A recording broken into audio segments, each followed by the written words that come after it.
Say hello, everybody.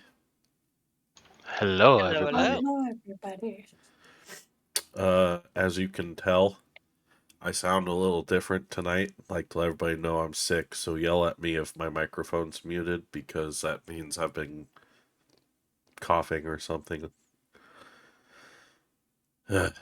Age does that to you. Again, with the old. Let's go to our oldest member, Dan Skilled. Want to read some sponsors? Sure. All right. Monument Studios still has their sale going over on their website, but more importantly is their new package, Wrath. 50 Darks fantasy scores, 81 action and drama scores, 32 winter landscapes, and more. But more importantly, 25% of the proceeds from Wrath will go help the LA Fire Relief Funds. Head over to monumentstudios.net. And then from Last Bastion Studios comes the Ragnar Squad. It all begins here. Mecha City is under attack by the destructive Teriyaki. Can Mecha Man stop him in time? And why is the heavy metal wizard so angry? LastBastionStudios.com. And we're in negotiations for more Dice Bags sponsorship, so we're waiting on that. Stay tuned. It's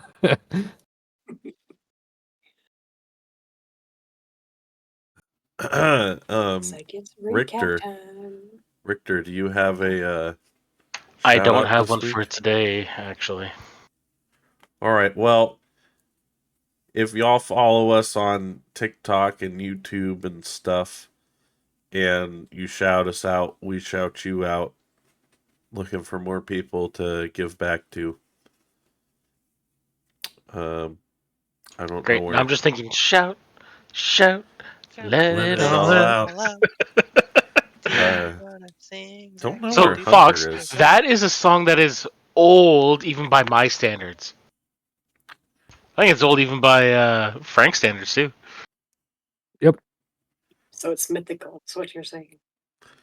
It is a song of a time long ago. It's been around a while. Now, speaking of mythical, I did listen to that epic musical. That shit's fucking great. Which one? It's a guy that did he wants to create a musical for the Odyssey. So he's got the music done, but just needs to get like the production going, and the songs fucking hit hard.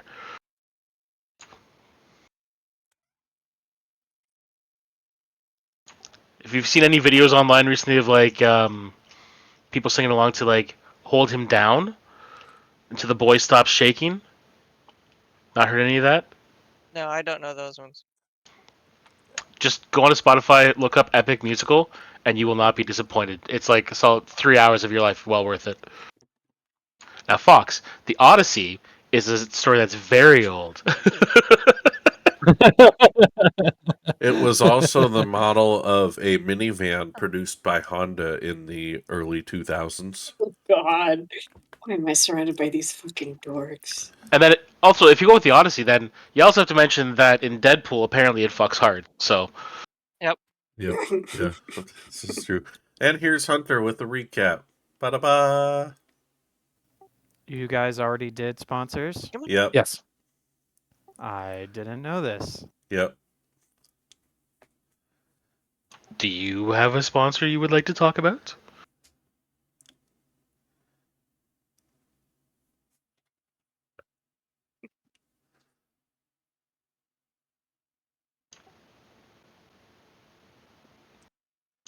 I don't know if that's yes or no. I don't have a cricket soundbite to play for you. Bueller? Start playing the Jeopardy theme song. There's the music.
I have to apologize to our audience at first because there's going to be a lot of reading, and you might be hammered by the time throughout all my mistakes.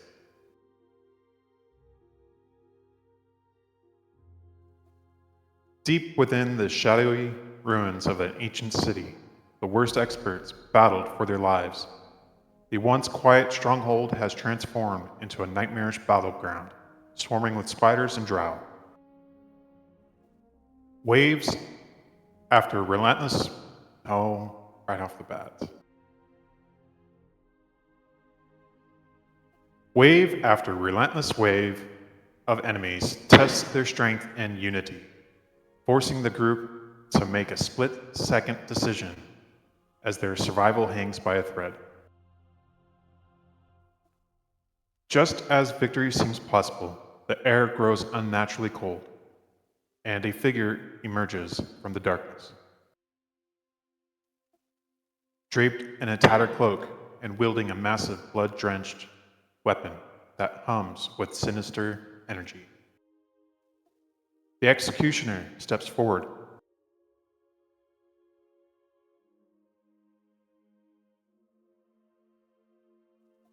I said shadowy, not shallowy. No, you didn't. It was definitely no. Anyways, keep going. Yes. Ignore us. His very presence radiates death, and his arrival shifts the tide of battle. The weapon in his gauntleted hands drips with old blood, whispering hateful secrets and pulsing with hunger for more carnage. Each strike from his blade rends stone, absorbs the blood of the fallen, and heals his wounds, making him nearly invincible. The adventurers fight valiantly, but their efforts barely scratch this monstrous foe. Arrows vanish into his form, spells are shrugged off, and even their most desperate tactics fail to slow him.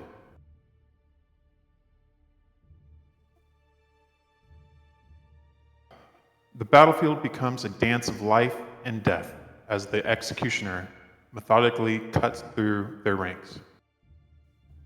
Allies fall one by one, leaving Glom to drag the wounded Altan to safety while others hold the line against the executioner's relentless assault. Amid the chaos, a vital clue emerges. The executioner is tethered to the ruins, unable to leave its bounds. It's a fragile hope, but hope nonetheless. Armed with this knowledge, the party devises a desperate plan to retreat. Yet even as they flee, the executioner looms ever closer, his blade thirsting for more blood. The ground trembles under his steps, each one erasing bloodstains and hinting at his dark regenerative powers. The group cohesion begins to fray under the relentless pressure.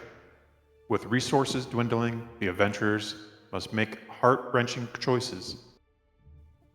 Who to save, who to leave behind, and how to survive another moment in this death trap. Their retreat is harrowing, their strategies desperate, and their chances slim. As the episode closes, the party is battered, bleeding, and questioning their ability to face the executioner again. His malevolent presence lingers in the air, a reminder that their ordeal is far from over. The looming question remains, how can they hope to defeat a foe who grows stronger with every drop of blood spilled? The worst experts may have survived the night, but the executioner's shadow looms larger than ever, setting the stage for a showdown none of them prepared for. And that brings us tonight.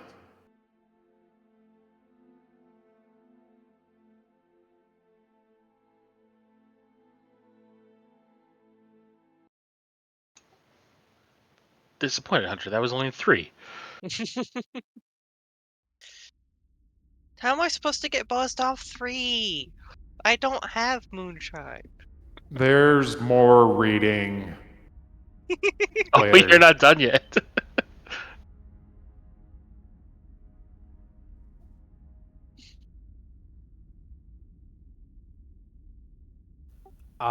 Richter and Bastion, if you're wondering why you can't see anything, is because you're literally unconscious.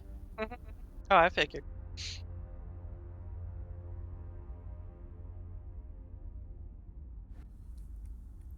But usually lets us at least see our bodies.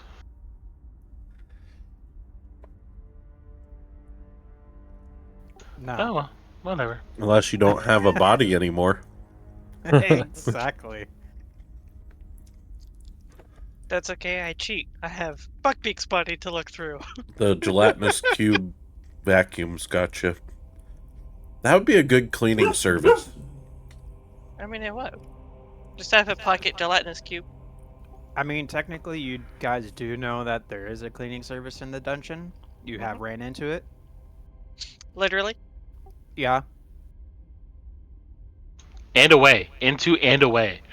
Mhm. Altan and Glom, you two are together, hiding in a room that is unlit. For the moment, you two know that the battle has ceased. You know that you are safe, as far as Glom is reassuring you. Frank and Harold, you two know that you're saved from the executioner. Harold, as you were darting away, you did see Richter's body lying on the ground, not in, on. And you two know that you were saved from a protective barrier. The 3 of you, Altan, you don't know the circumstances of the rest of your party. You could take a chance of taking a long rest with Glom protecting you. I don't think I want to stay here for a long rest. I would have done like a short rest and then listened a little bit outside to see if we can still hear the guy clanking around.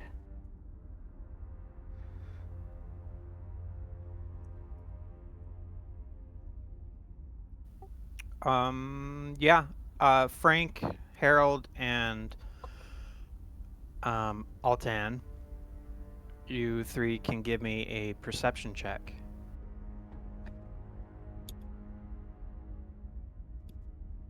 Too bad Buckbeak is not sentient where he could heal his own wounds. Buckbeak's dead anyway. I know. Yeah, why don't, you don't have I mean, you can mend him, bats. but oh. Well, I'm standing right over where Buckbeak was, right? Oh, yeah. You're right next to Buckbeak's corpse. All right. Well, do we hear anything down there? You hear faint clattering footsteps wandering the halls, but you're not quite too sure. All right. Altan, you hear heavy footfalls on the other side of the door walking down the hallway. What you assume is a hallway. All right. What I'm gonna do is I am gonna reach into my tan bag of tricks. I'm gonna throw out a fuzzball somewhere over here, and that's a D8. roll. This gives me Harry Potter with the invisibility cloak sneaking through the to that school. Baboon.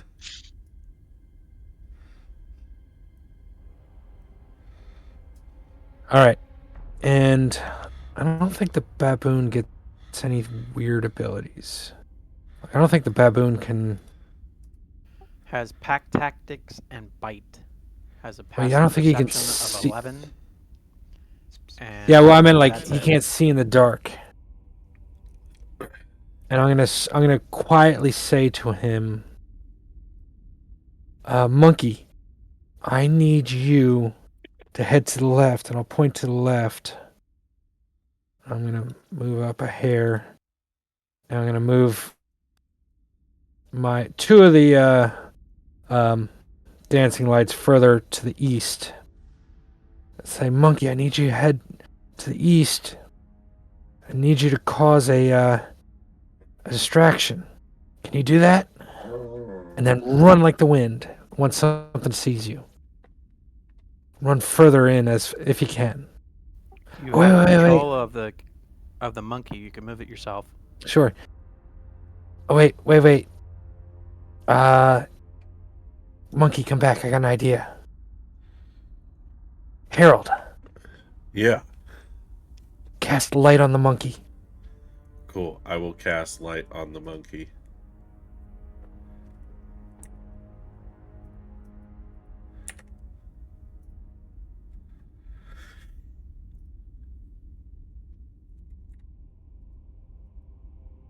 Part of me wants to push my glass up and go, actually.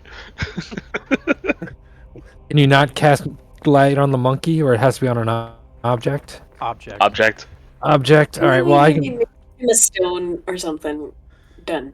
You have a bunch of Uh, corpses next to you. Just pick up a helmet or something. I can give the monkey my dagger. Just pick up a rock from the ground. I'll But give it's the funnier if the monkey has a dagger. yeah. Give the monkey a dagger. Go on and give the monkey a dagger that has light cast on it. Hopefully the monkey doesn't stab me.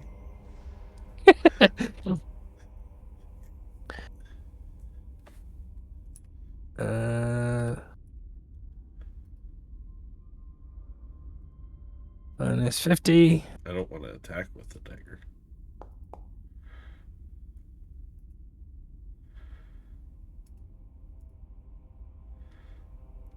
So does the monkey have light on it? Not I'm yet. trying to figure that out. Sure. I can just make the monkey light up. That's easy enough. Yeah, that's the easiest way. If you just edit the token and go into the light section.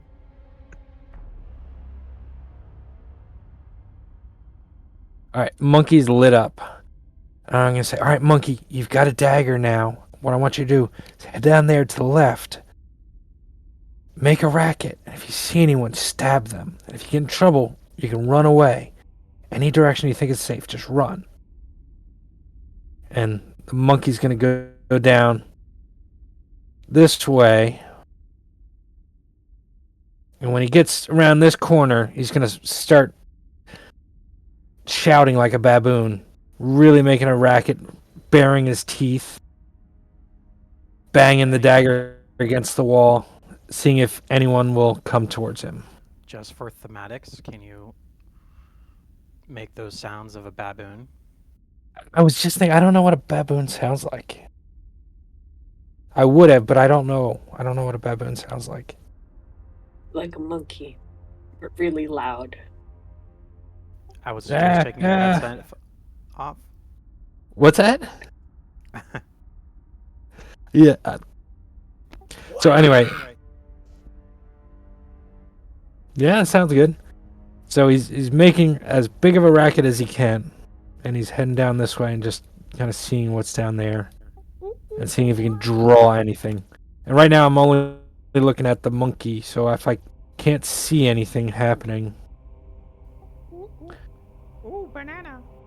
And then as he's making a racket, Frank is going to drag Buckbeak a little away from the force field and start casting mending And on him. a strength check.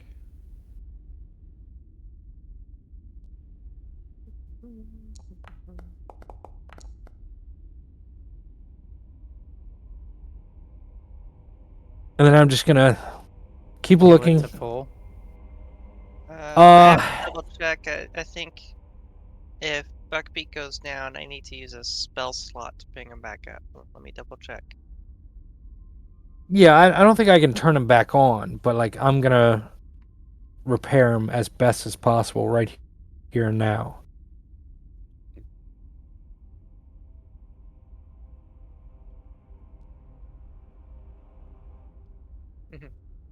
Yeah, I mean, yeah, you could fix him up, but yeah, for him to come back, he needs to be repaired with Smith's tools and the spell slot, and I have to do it within an hour. So. Well, it's been a minute, so Yeah. No, I'm it's good. You just seem mending to him, be making. you seem to be making the battle damage disappear, but you can tell that there's no life in its beady eyes. Got it. All right, so is anyone coming towards the monkey? As far as you know, no. All right, well the monkey's I'm just gonna also roam a little listening bit. the whole time, keeping watch by the door just in case I hear anything change outside.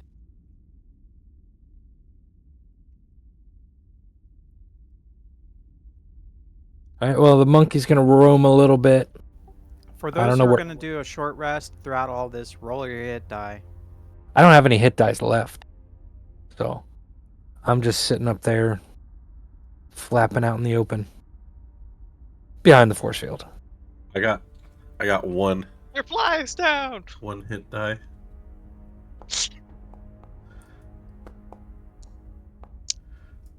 Look up and just see a Scotsman in the kilt.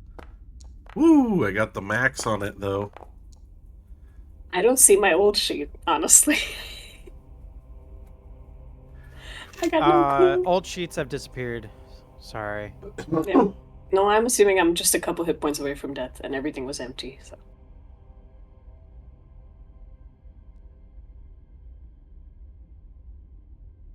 So the baboon's just screeching and roaming, seeing what's out there, seeing if he can draw any attention. Do I hear anything other than the baboon?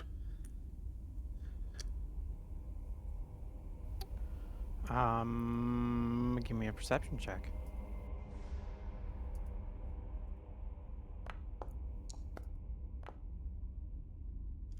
You just hear the baboon.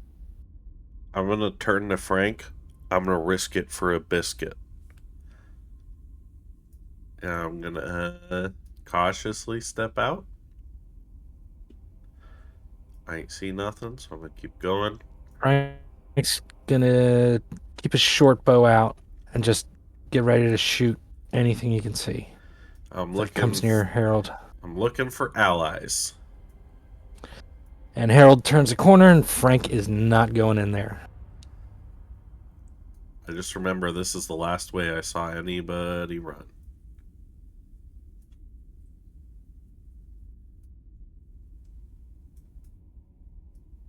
I am thoroughly lost. Richter.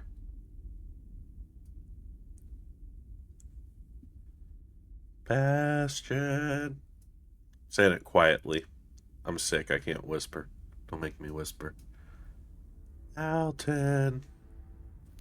Altan, you hear your friend Harold quietly calling out for you. Alton.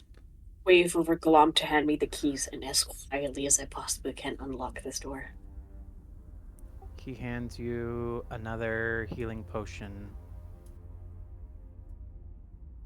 Richter. I look at him gratefully, and then I hate myself for it, and then I try to unlock the door. It's a greater healing potion.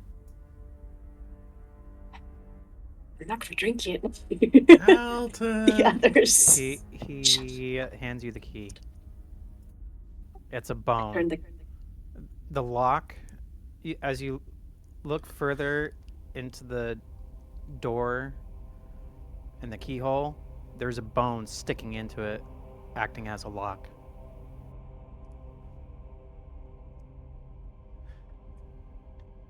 Deal with this later. I'm gonna open the door very, very carefully.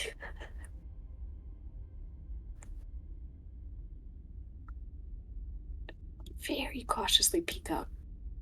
Harold, you hear a door creaking open Which way? behind you, Okay, I'm gonna move the up way you on came. this wall, get real close to the wall, and peek a look around the corner. Hello? Did you see Alten look at you like you're crazy? I'm gonna pantomime a bunch of signals that we've never gone over before, and then look at you and see if you understand what I'm trying to tell you. Literally covered in blood, grime, and like tear tracks. She just looks at you and goes, and then I'm gonna say, And then I'm gonna whisper, "Go north. I'm trying to find Richter and Bastion." And I'm gonna keep looking. I nod and say, I look over at Glom and say, go north, Glom. Is this door I'll locked? get the rest. No. Is there anybody in it? Richter. No. Baboon, give me a dex save. Uh, Like that.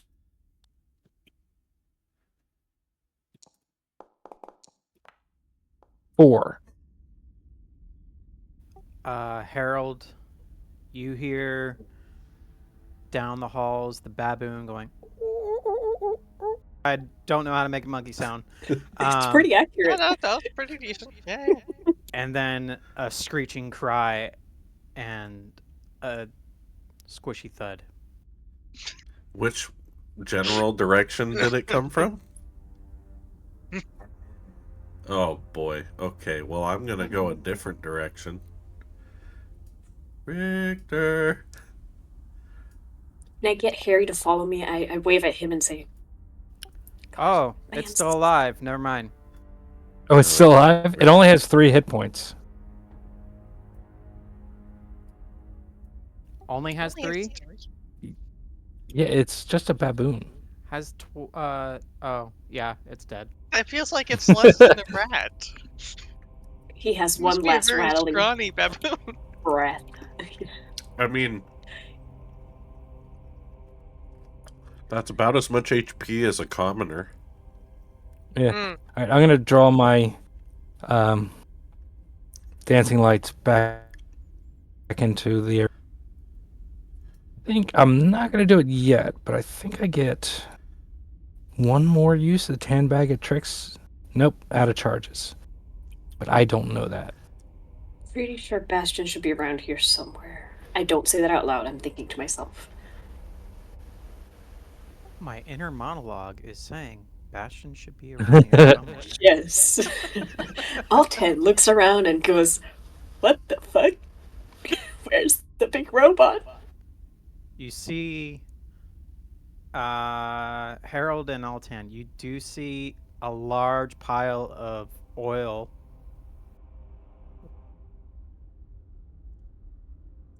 Rip. A large pile of oil or puddle of oil? Puddle. Does it Hey, don't drag let your off man into scream. one guess- direction? Yeah, actually. Yeah, and it'd be that rainbow-looking fluids that you'd seen before. What's the lean button? Oh, it found it. You. it's dragged around the corner and another corner and some more corners. Okay. Now check this room. Do I see a body or any blood or anything? No. Okay. But you also see a blood trail from where you saw Richter's body laying on the ground, going in the same direction as the oil. This way? Yeah. I'm gonna hold Harold back and shake my head. I see Harold pop out and then disappear. He's not dead yet. I'm gonna very quietly whisper to Harold as he's talking to Kimberly and say, I think he took the bodies. I can't help them. What What? the hell is that? Yeah, I'm Is booking that the it. executioner getting closer? I'm booking it back to Frank. Hell no. Hell no. Glom, get your ass over here. Glom's dead. Oh no. Is that the executioner chopping up Oh, I don't want to say that. It's dark. The baboon. Oh, jeez. Yeah, he's chopping Can I up try monkey. You don't Can I know. try and listen? Can I try and listen to see where the sounds are coming from?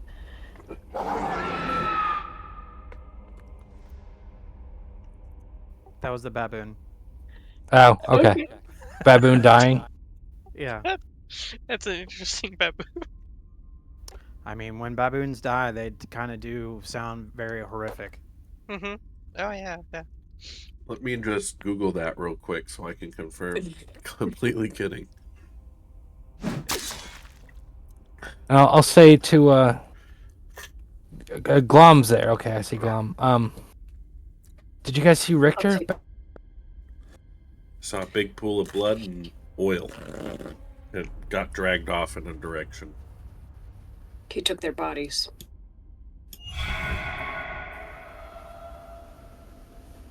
Where were you guys? Hiding. And then I'm gonna chug that greater healing potion.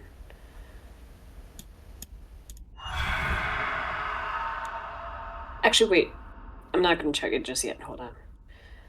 What do you think we should do? Go after them? Or rest? I don't know. I'm really beat. I'm spent. I have nothing left. Well, I've got a couple things left. I can throw out a fog cloud. Maybe that'll cover us. But we'd be in trouble. If I get hit, I'm going down. I got nothing. We're no use to them dead. Maybe we take 6 hours. Let him calm down, and then we come back for them. Okay, where do you want to rest? In the Griffin's lair? Or what was that? Chimera? Closest thing we got to shelter. Let's do it. Yeah. I mean, if you go a little north in the really screwed up ruins, there's doors. Oh yeah, let's just find a quiet, tiny little room that we can secure. All right, I'm gonna let my my lights wink out, and then I'm gonna follow Harold, who's got the light again, and I'm gonna try and lift Buckbeak further up the hall, but not all the way to where we're going.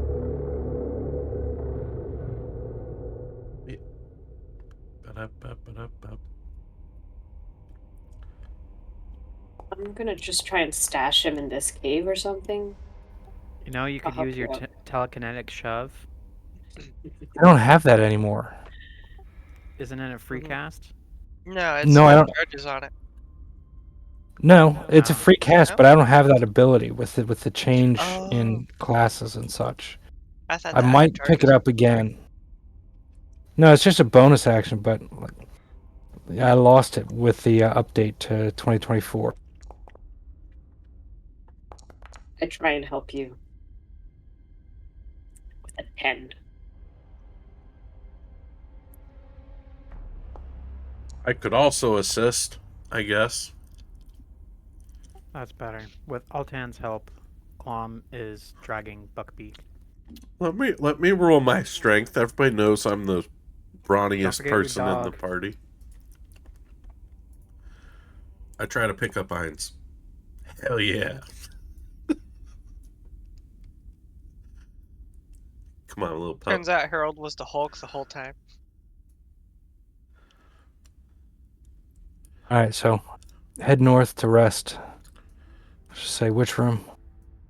There's a room right here. All right. Who shut the door?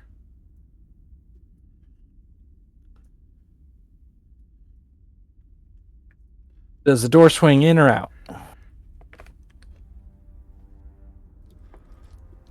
Inward. All right, I'm going to take my wedges and kick them under the door again.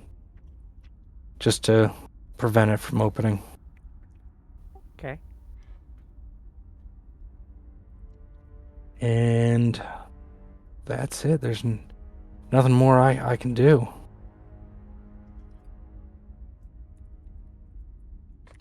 So we just rest here. Hope they don't get caught. What? Is there anything else we can do?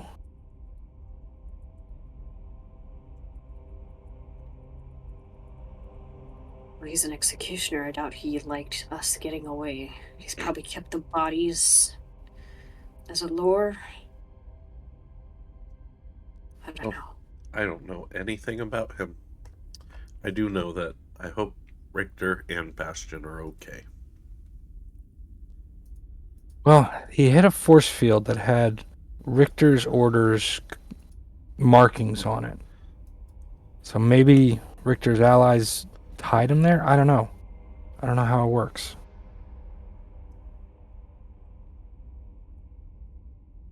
All right, well, off to rest. Who's taking first watch? Actually, I'll take first watch. I'll keep Glom's greater healing potion safe with me, unused. Thank you.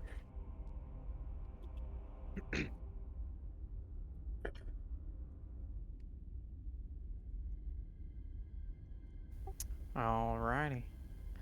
As you guys drift asleep, uh, after a very hard battle of a day, your friends are missing. Tensions are high, your friends are missing, but somehow you're able to close your eyes and sleep.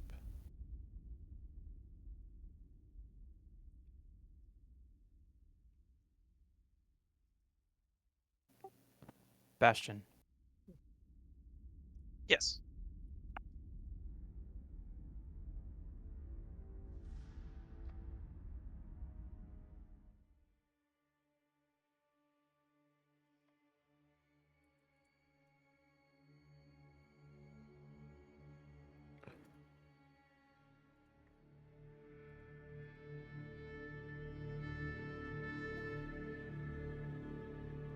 The dream begins in a hazy light as you stand amidst the glimmering spires of Aor. The city floats in the vast, serene sky, a place of impossible beauty.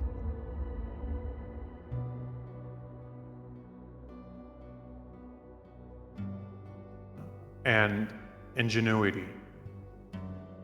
The streets hum with the sound of artificers at work, their arcane forges burning brightly in every workshop. Aurora's voice echoes nearby, calm and guiding.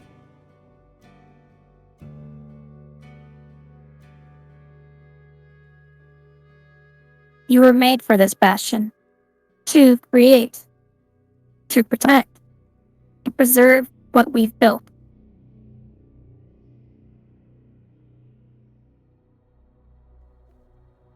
As you look down at their hands, your hands, the smooth metallic surface seems to pulse faintly with life.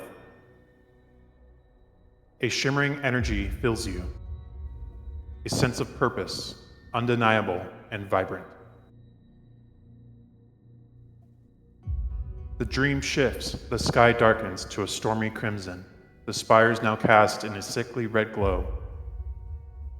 The streets, once alive with the sound of creation, now resonate with the deafening clash of battle. Cracks form in the floating city's foundation, and you see Aurora, desperately holding open a portal as waves of divine and infernal energy clash in the skies above.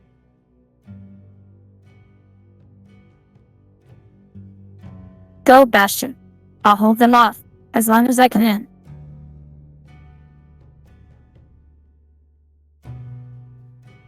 Aurora's figure flickers, her hands trembling from the strain of maintaining the unstable gate. But you hesitate, watching as divine beings descend upon Aor like falling stars, each impact shaking the ground and sending cracks splintering further.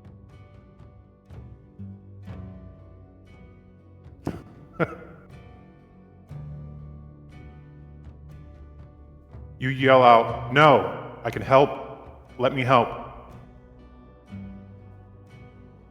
As you shout, but Aurora's voice cuts through the chaos.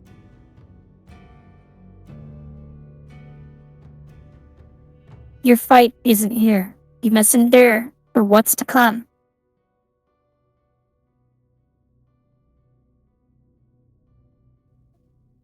The portal pulls at you, and the world tilts.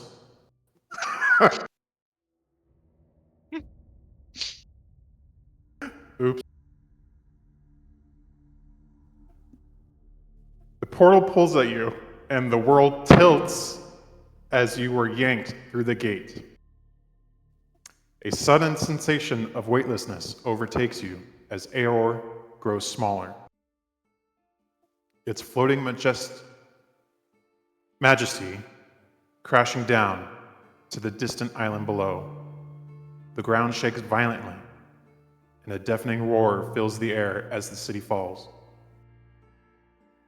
Consumed by fire and divine fury. The dream shifts again. You are surrounded by darkness now, but faint whispers linger in the void. You are meant to create. You are meant to protect. The voices grow distant, almost mocking.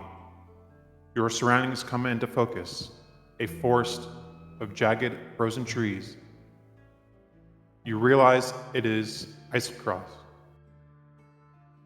the island where Aor's ruins lie buried beneath the ice and snow. The air is frigid, but a faint warmth emanates from your chest. Looking down, you see a flicker of light glowing within, a fragment of Aurora's magic still alive.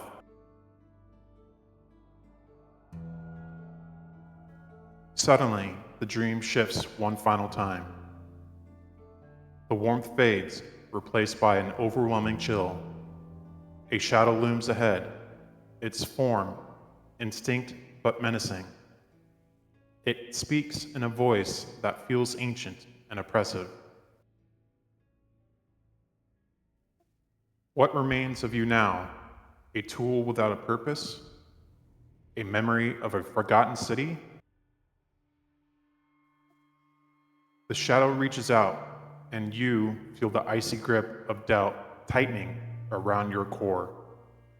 But just before the shadow consumes you, a vision of Aurora's face flashes, stern yet kind, and her words echo one last time. You are more than you are making. You are a bastion.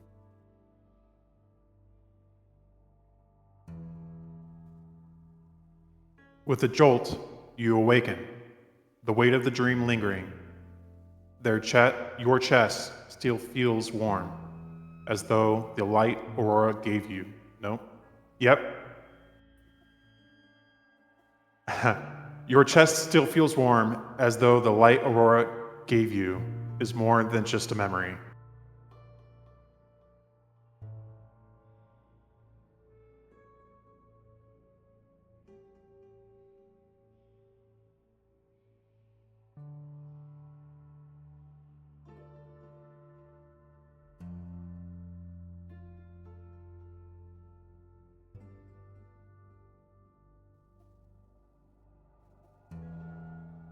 You are in a dark room. You're not too sure. Around you, there's a chair, a broken chair, and a bed with Richter laying in it. Ooh, what have y'all been up to?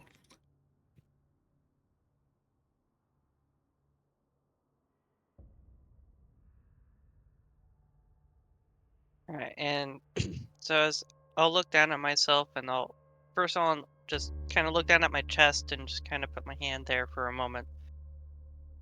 And then I'll look around for my weapons and gear. Do I have anything with me or You have everything with you. okay? And the door to this room is shut or Yes. Then seeing as I can't see a damn thing, I'm going to turn on my light.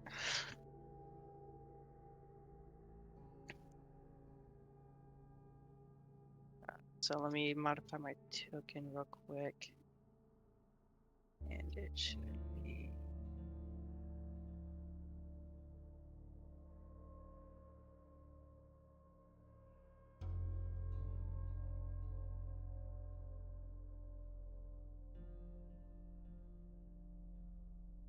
okay. Oops. Extra. Alright, so as I turn on my light, and then I'll actually be able to see Richter at this point. Um, is he awake or is he just laying on the broken bed? Give me a perception check.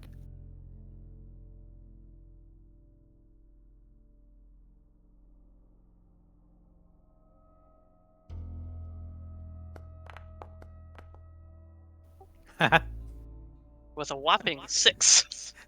You roll private too. Oh, That's okay. As far as you can tell, at this time, you can see his chest moving up and down. That you know that he's alive. But at this time, you're more concerned of the dream that you just had,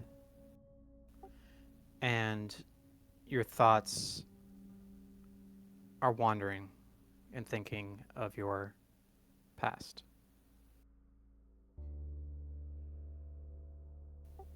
I'll drag myself towards him as best I can because I'm messed up at this point. I'm just barely alive, and I will give him a couple HP. I cast mending. Yes. I'm kidding. Alright. Now I'm gonna give him my last spell slot and give him a cure wounds to make sure that he's alive and stays said way.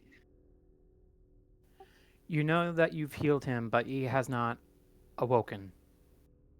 Okay. Well, at least I know he's alive and breathing.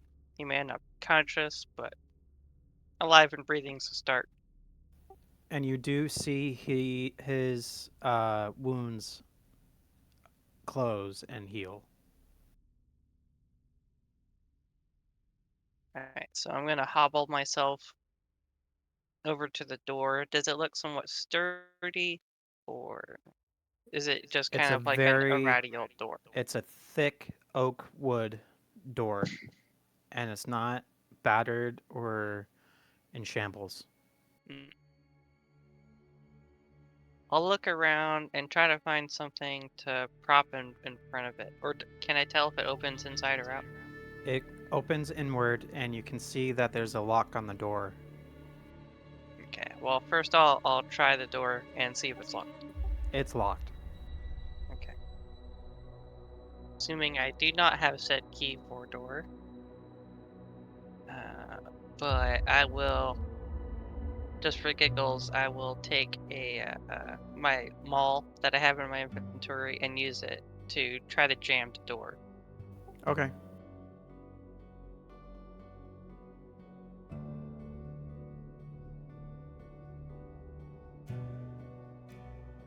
because if I can't get it, can't get out, then I want to make sure that somebody we don't like can't get in either.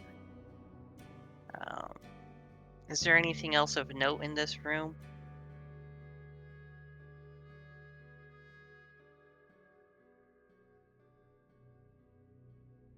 Good question. I don't even have the book open.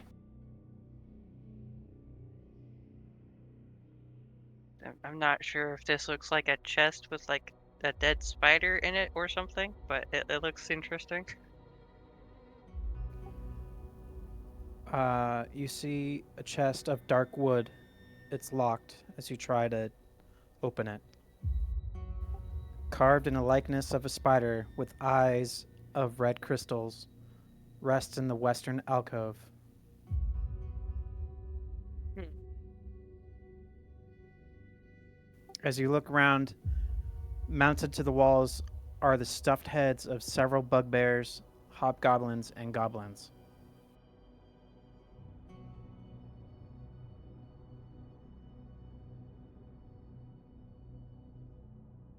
Well, the only thing I could try to do is break it open with thieves' tools. I'll try it.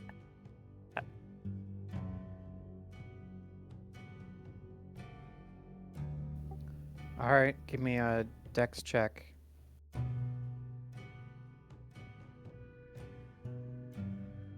Dex.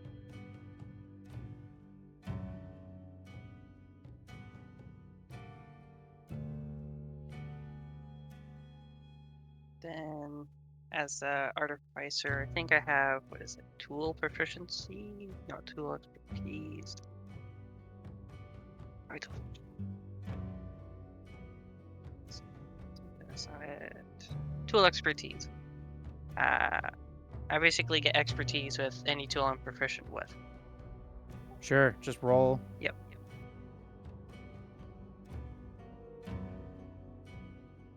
So that'd be plus 6, right?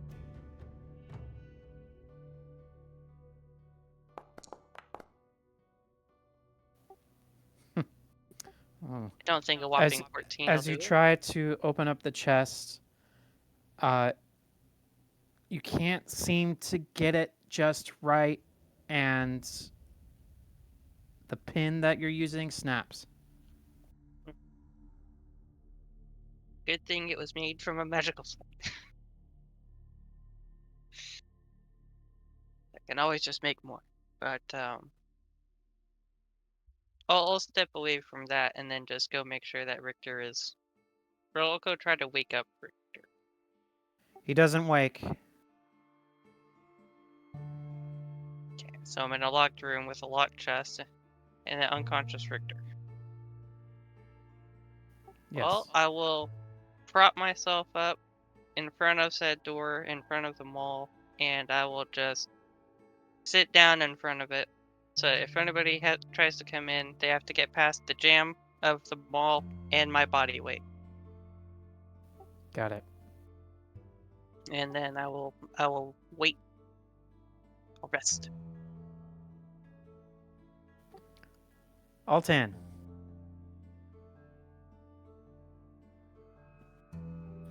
Yes.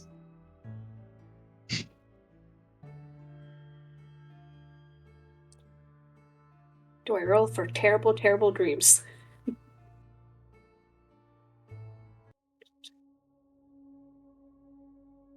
No, because I already have. Oh boy. Zoom Ghibli. That's exactly how I feel when he called my name. I was like, what?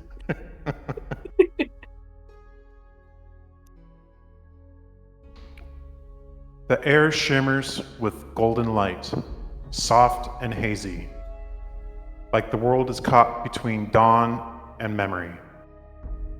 You stand in a vast green field that feels both familiar and strange. The grass sways gently, kissed by an unseen breeze. The scent of fruit blossoms filled the air. In the distance, a tree laden with ripe fruit, glows under the ethereal sun. You hear a soft melody, a sweet bird song weaving through the stillness. It's calming at first, but then a faint cry pierces through. Your name, distorted and stretched, called from above. You tilt your head to the sky, squinting against the light, and see the shadow of a massive creature. Its wings blot out the sun as it circles overhead, its cries echoing like a distant storm. Altan! The voice shifts. It's no longer the creature, but your brother's voice, urgent and filled with fear. Suddenly, the green fields vanish, replaced by the crackling roar of fire. The sky is dark, and the air smells of ash and blood. You're on horseback, the rhythm of hooves pounding beneath you, and Bayun is just ahead. He turns to look at you, his face illuminated briefly by the infernal behind you guys.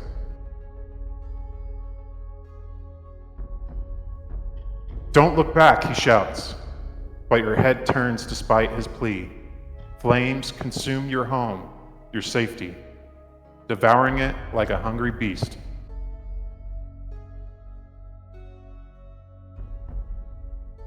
Shadows dance in the firefight. No. Shadows dance in the firelight. Figures moving through the chaos, but you can't make them out. Altan! Bayun's voice breaks through your terror. Ride. The scene shifts again.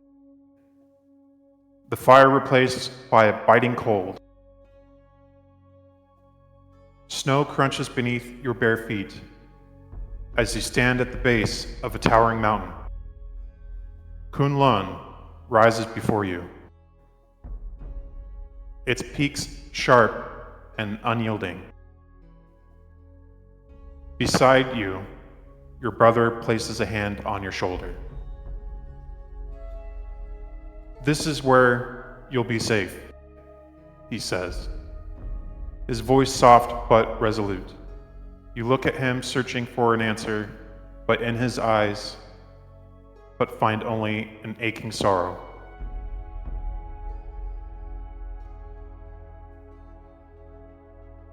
Why can't you stay, you whisper. He smiles faintly, his expression tinged with regret. I'll return when you need me most, I promise. The ground shifts again, and you're older now. Standing in the temple courtyard, Master Sozin's stern gaze pierces through you as he barks orders. Your body aches with the weight of training, your muscles burning as you push yourself to the limit. Beyond the courtyard, your rival watches, a smirk playing on their lips, as if they know something you don't. The question they always taunt you with, what are you running from? Echoes in your mind louder than ever. But then the creature's shadow returns, blocking out the sky. Its cry reverberates through the dreamscape, shattering the temple around you. The world twists and dissolves into darkness. In the void, a voice, Bayon's voice, calls out again. Remember, Altan, the answer lies within.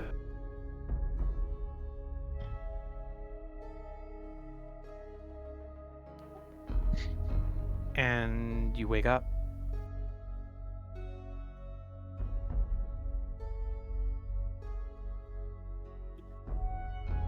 I'm gonna quickly look around. And is the room still the same as we left it when I went to sleep? The room is just the same as you left it. There's still rubble in the ground on the ground. Glom is leaning up against Buckbeak, sharpening his sword and kind of nodding off at the same time, but trying to stay awake. You see Harold propped up against the wall with Ein asleep in his lap. You see Frank laying on the ground, trying to sleep, but you see him in a restless state, but still asleep.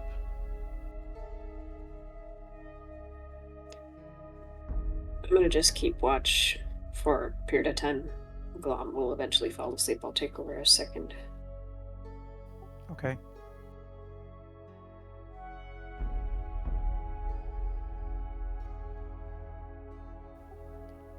Harold. Yeah. Who said my name? The Sleeping. DM. Harold's sleeping.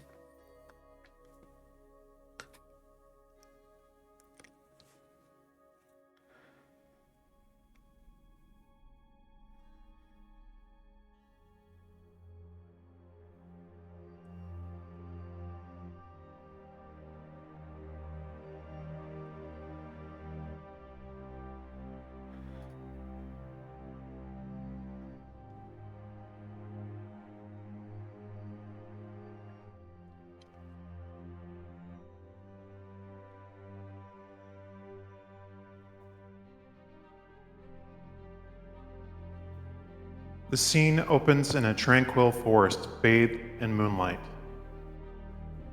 The air heavy with the scent of wildflowers. You stand alone amidst the towering trees, their ancient branches weaving a canopy of shimmering silver leaves. The ground beneath you is a soft moss, cool against your bare feet. You're dressed in simple clothes, the kind you wore before you became entangled in the chaos of your current life.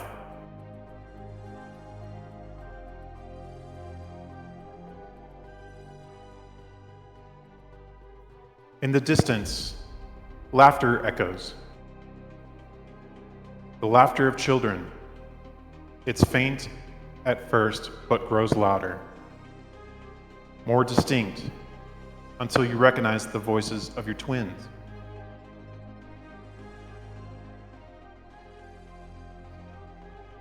You turn towards the sound, your heart swelling with hope.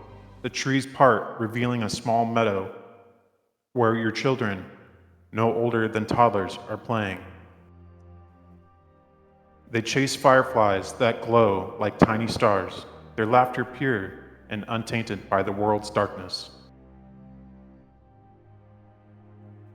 At the edge of the meadow stands Vermil, radiant and otherworldly. Her purple hair cascades like a flowing amethyst, her emerald eyes glowing soft as she watches the children. She smiles at you, a gesture of warmth and reassurance, and raises a hand to beckon you closer. As you take a step forward, an idyllic scene shifts. The moss underfoot turns to ash, the trees around you wither, their leaves falling like tears. The laughter of your children distorts into cries. And when you look back at the meadow, the once vibrant clearing is cloaked in shadow. Your twins are gone, and in their place stands your father-in-law, the Archfey, who orchestrated your death. The figure towers over you, his face shrouded in a cruel smirk, his voice dripping with venom.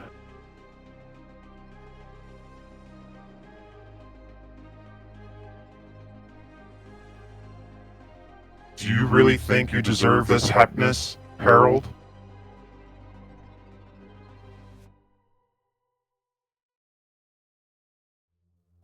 The archface sneers at you.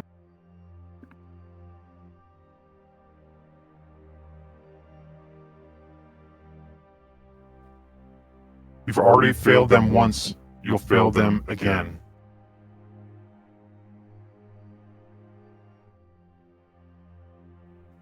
Your heart starts pounding as the shadows twist and writhe, forming ghastly shapes that mock you with the faces of those you couldn't save. Your father-in-law stepped closer, his presence suffocating.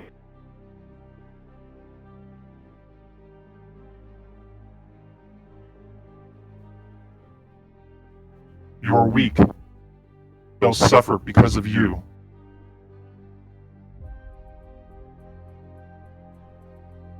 A scream cuts through the darkness. Vermeil's voice. You spin to find her surrounded by the same shadowy figures, their hands reaching for her, pulling her into the void. Her eyes lock onto yours, filled with a mixture of fear and love. Harold, please, protect them.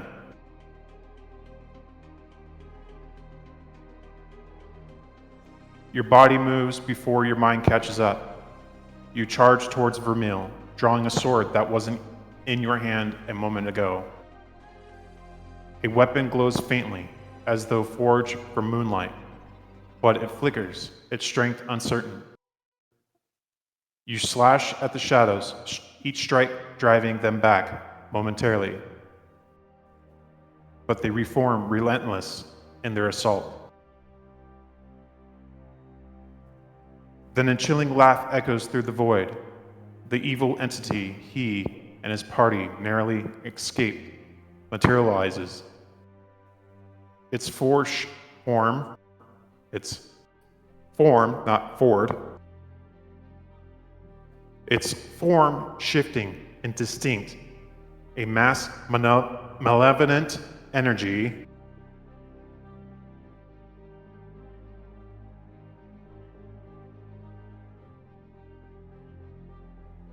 You think you can protect them, Harold? You can't even save yourself.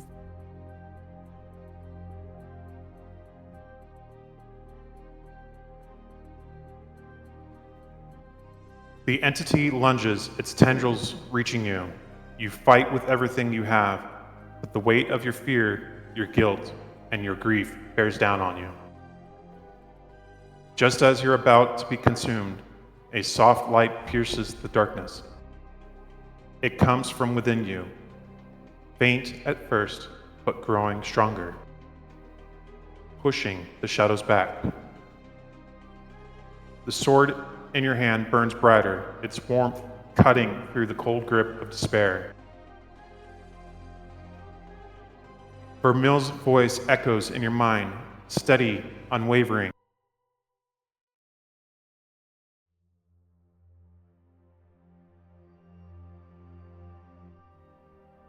You are stronger than you believe, Harold. Believe me. No, that's totally wrong. Sorry. You are stronger than you believe, Harold. For me, for our children, for yourself, you must stand.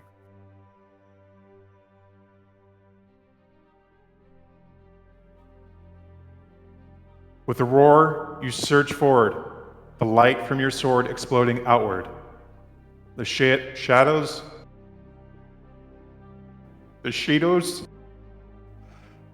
wail as they are consumed, the evil entity recoiling before vanishing into the void.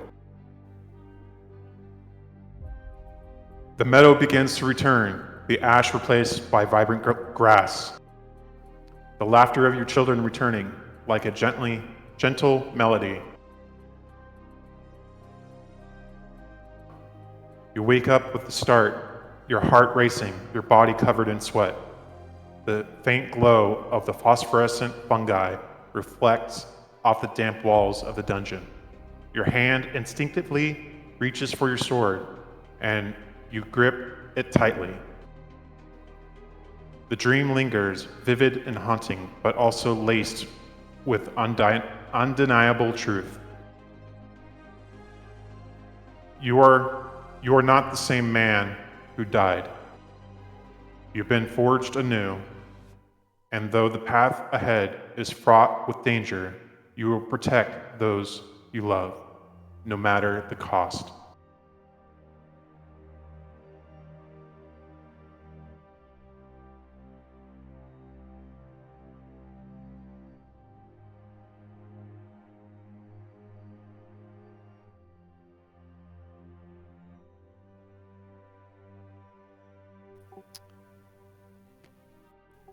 You do wake up from your slumber, your heart racing, and your body is covered in sweat. And your mic might be muted. Door's still locked. Alton's sleeping. Frank's sleeping. Alton's watching the door. Yes, you see Alton watching the door, and you see Glom leaning up against Buckbeak, asleep with sword in his lap. Do I have Frank still asleep. Do I have any idea how long it's been?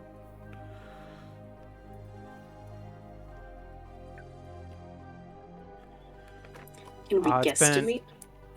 Guesstimating, it would be 4 hours for you and Altan. Okay. Okay.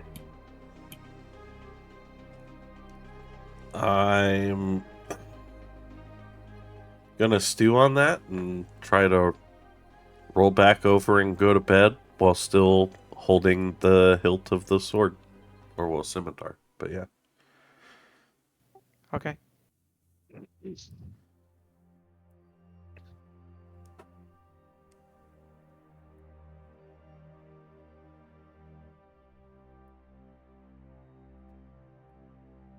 I will wake him up when it's his turn to do watch eventually, but But you do see Harold kind of waking up in a startle. I'm just gonna very gently pat him on the back and say, "Man, get some more sleep if you can. I will keep watch." Just gets a simple thanks, and he rolls back over and tries to go back to bed.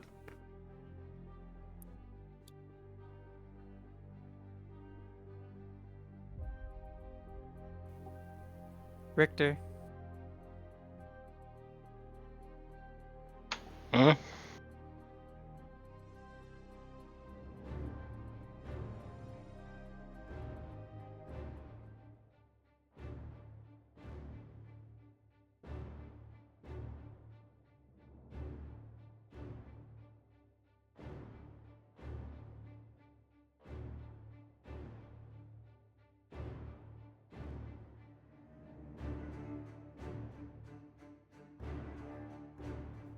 You stood atop the scorched battlements of the castle city, the flames licking at the night sky like the fingers of a burning inferno.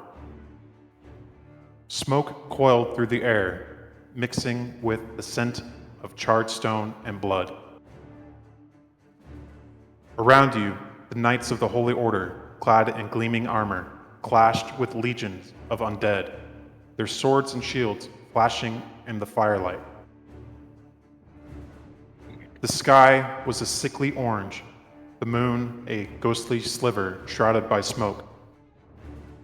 Screeches of the damned echoes off the walls, filling the night with a maddening chorus. Your grip tightened on the repeating crossbow in your hands, the smooth wood and iron comforting weight. Bolts flew from its mechanism, each one finding its mark in the chests of the shambling zombies or the skulls of the twisted ghouls. You moved with precision, the crossbow reloading with a mechanical hum as you fired in rapid succession, cutting down the undead ranks that clawed at the knights.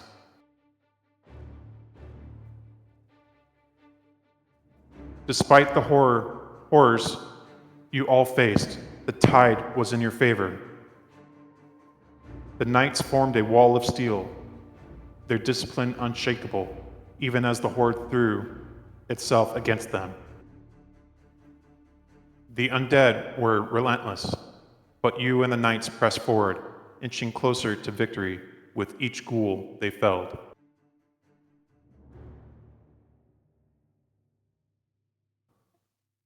Then the night darkened. A shadow fell over the battlefield. A chill swept through the air, as if the flames themselves recoiled. From the depths of the burning city emerged a figure, a regal and terrible.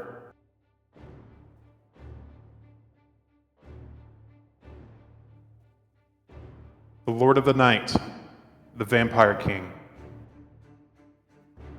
His armor was deep crimson, as though it had been soaked in blood of countless victims, with the snarling dragon embolized on the breastplate. His eyes burned like embers in the darkness, and the air seemed to tremble in his presence. "Hold the line," you shouted, though you could feel the fear gnawing at the edge of your resolve. The knights around you gritted their teeth, but their courage wavered in the face of an ancient evil now stalked towards them. The Vampire King moved with inhuman grace. A blur of dark power, he tore through the ranks of knights, his every swing cleaving through the steel and flesh alike. Your bolts flew toward the Vampire Lord, but his crimson cape whipped through the air, deflecting them effortlessly. The crossbow, which had felled so many, was useless against this monstrous being.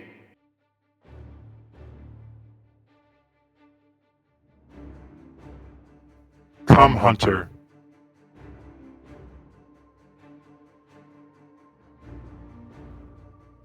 The Vampire King's voice was silk wrapped in malice.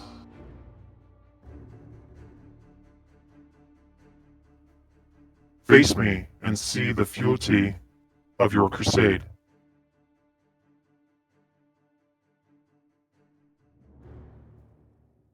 With a grim determination,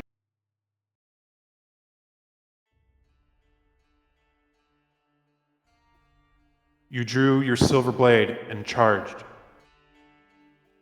You knew this was a battle you're most likely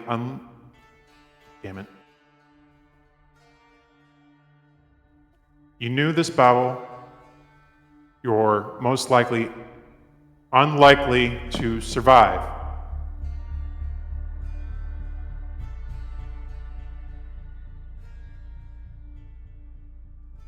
But retreat was not an option.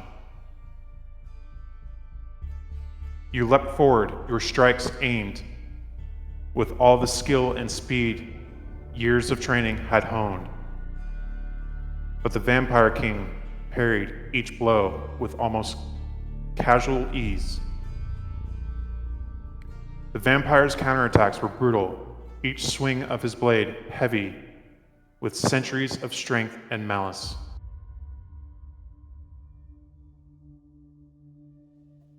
The clash of swords rang through the burning city, and you found yourself driven back, each blow pushing you closer to exhaustion.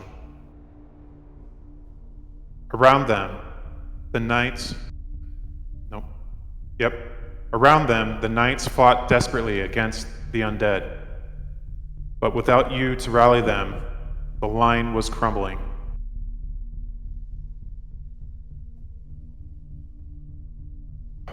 With a snarl, the Vampire King's sword pierced through Richter's armor. Sorry. The Vampire King's sword pierced through your armor, driving deep into your chest. Pain surged through you, sharp and ice. You gasped as blood seeped from the wound, your strength fading. You could see the triumph in the Vampire King's eyes. Feel the darkness closing in.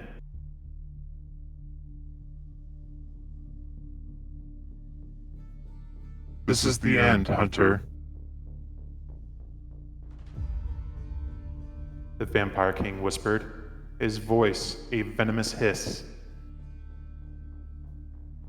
But before the final blow could land, the world around you began to blur. The flames, the screams, the clash of steel, it all twisted and faded like smoke. The pain in your chest turned a cold shiver that ran down your spine.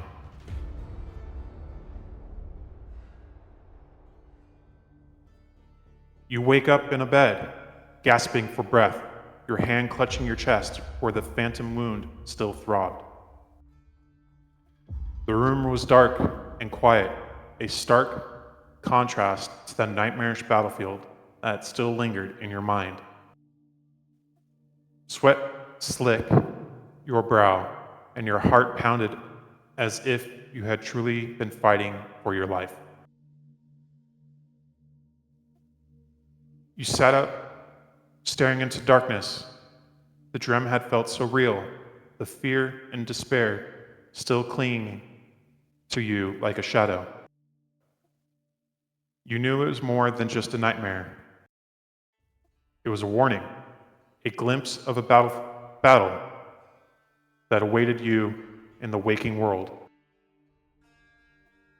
The Vampire King was real. The war against the night was far from over. With a trembling hand, you reached for your crossbow, resting beside your bed. The weight of it grounded you into reality. One day, the dream would become truth. But until then, you should prepare, sharpen your skills, and strengthen your resolve. The night was still young, and the hunt was far from over.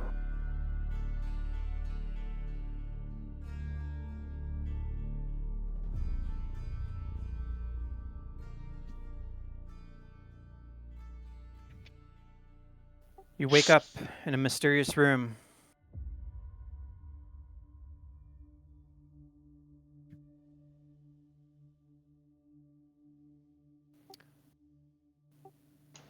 You see, you hear a mechanical whirling sound. From your past knowledge, you would believe it be Bastion. Also, everything other than the bed is lit up at the moment. You can look around the room. Well, I can see just fine. I can't. Blind robot. No infrared. So just kind of sit up in the bed, like swing my legs over, and just like kind of groggy. It's like Bastion. I'll Bastion, you stand do and hear then him. I'll stand and I'll start coming around the corner. Do you know where we are? No. I have no clue. The door's locked. And the chest over there is locked. That's all I know so far. I haven't heard anything on the other side. Have you tried picking the lock? I tried the chest, but I wasn't sure about the other side of the door, especially in my current state, and you were unconscious and would not wake. That's fair. Bastion, as you were looking over Richter's body to see if there are any more wounds that need to be closed, you see a faint light coming from Richter's sheathed sword.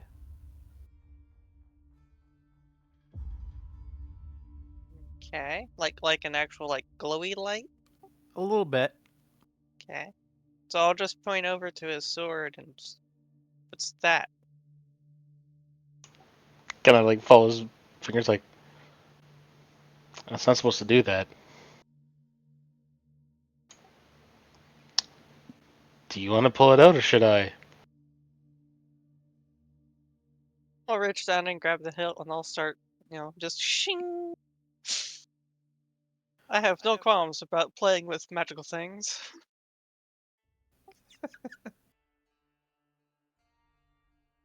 Next thing you know, shing, it glows blue in the presence of orcs. That way. As Bastion pulls out your sword, you see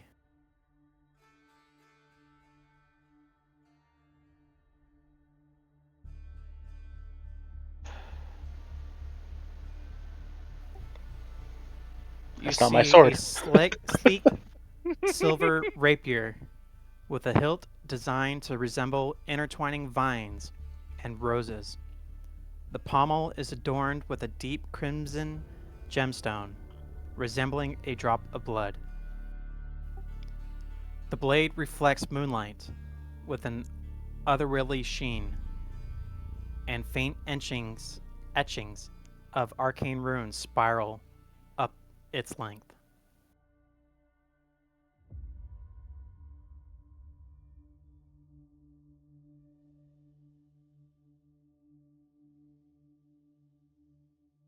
Right, so Are you, I looked over at Richter and give it a test stab. No, no, I'll just flip it around and so the hilt's facing him now.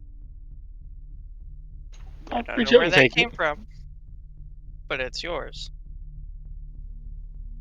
The craftsmanship on it is exquisite. Yeah, I've never seen this before in my life. Well, if we have a few minutes, I can sit down and identify it. I don't think we're going anywhere, so by all means. Yeah. So I'll spend the 10 minutes to ritually cast Identify since I'm out of slots. And because I'm pretty sure this is some sort of magical sword at that moment, seeing as it glows.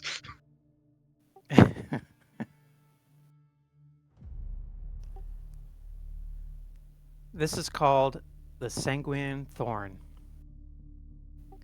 It was forged during the height of the vampire lords of the Night's reign, and aged when blood ran thick in the moonlit streets of the realm. A skilled elven smith, shit. I wrote it down and I can't pronounce it.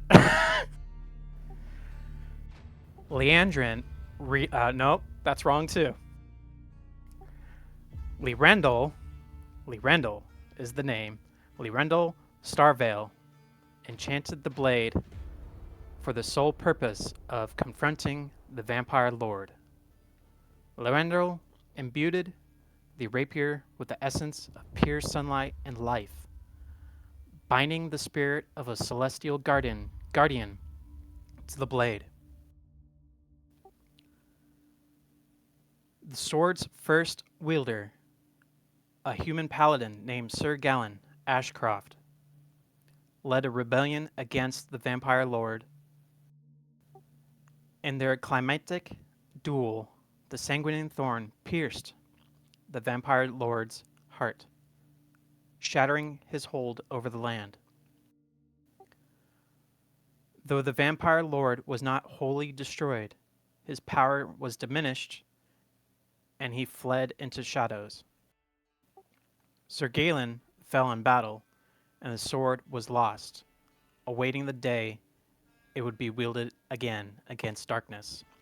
Richter, if you open up your D&D character sheet, you would see the new item. D&D Beyond character sheet? D&D Beyond character sheet. Oh, so many buttons to click. Happy birthday. Yeah, happy birthday. Thank you. Happy birthday, you old coot. Congratulations, you are ancient. Like its character. Like a dragon. Now, if everybody watches Richter's face expressions, Right now, Make it he's good, very Victor. curious. Make it good for the camera. Because it's not there. it's there. It's just not equipped. I'm looking in my inventory.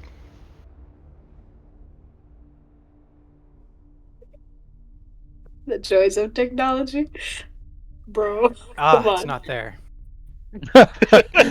No, wait, it is there. Where?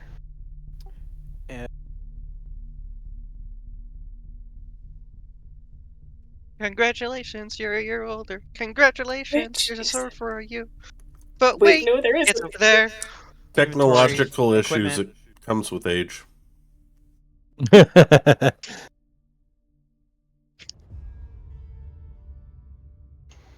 Yeah, I'm looking at equipment. I've got drift globe, hand crossbow, potion, bolts, hand crossbow, heavy crossbow, crowbar, holy symbol, holy water, manacles, mirror, velvet pouch, rapier, sprig of mistletoe, and studded leather armor. Are you All looking right. at 5e Richter or 2024 Richter? I'm asking that to both the DM and the player. The one that's in the campaign. I don't know.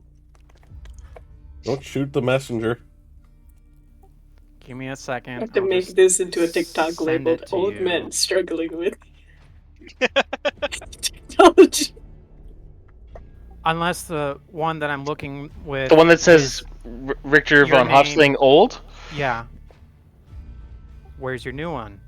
Your new one should be in I that sent you a link location. for it. You did? Yeah, pretty sure. I can't give you items if it's not in the campaign. Well. Look at your old character sheet. Yeah, I see it now. Only you would get a gift and be grumpy about it. Now everybody watch his face as he reads.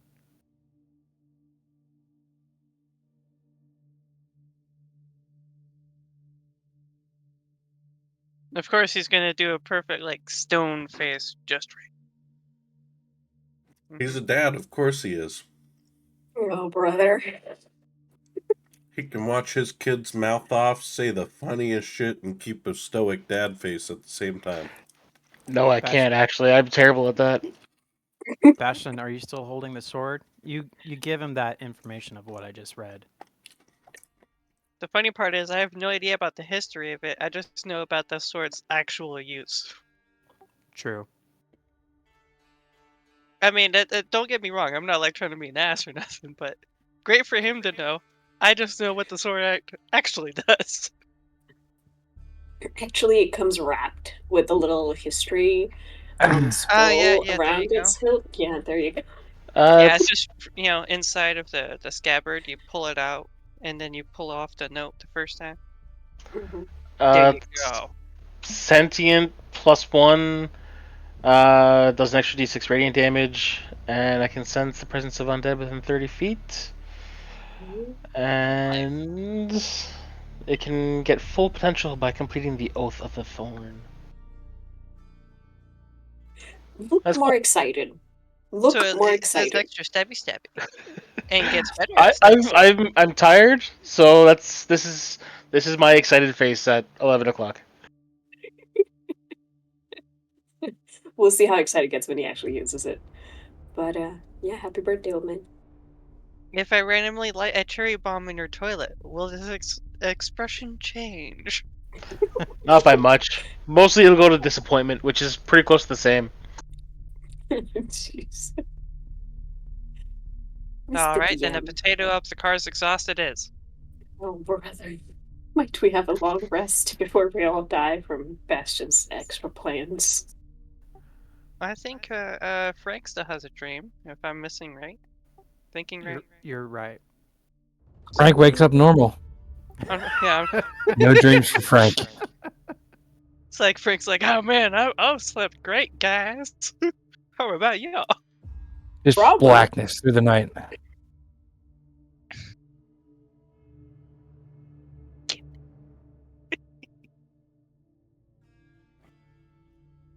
You know, I Speaking think of Frank, What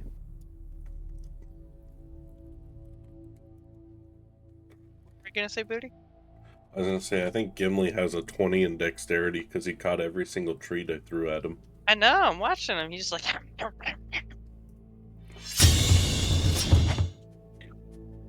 You could say, wait for it.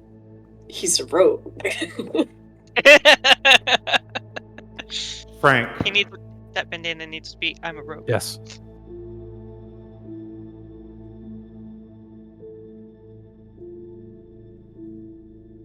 you drift into deep, weightless sleep. Shadows swirl around you, forming a world that feels both foreign and strangely familiar. The echoes of a distant past pull you in.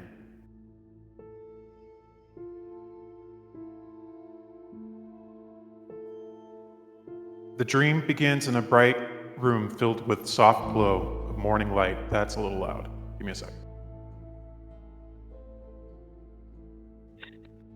Hate it when the morning glow is loud, guys. Let me start over. The dream begins in a bright room filled with the soft glow of morning light. A young boy, no older than 4, sits on a plush rug surrounded by wooden toys. A towering man with a strong, steady presence kneels beside him. The man's rugged features soften as he pretends to be a fearsome knight attacking the boy's makeshift castle. Prepare yourself, young hero, the man growls playfully, his deep voice echoing in the room. The boy giggles, clutching a tiny wooden sword. You can't win, Sir Owlheart. My walls are too strong.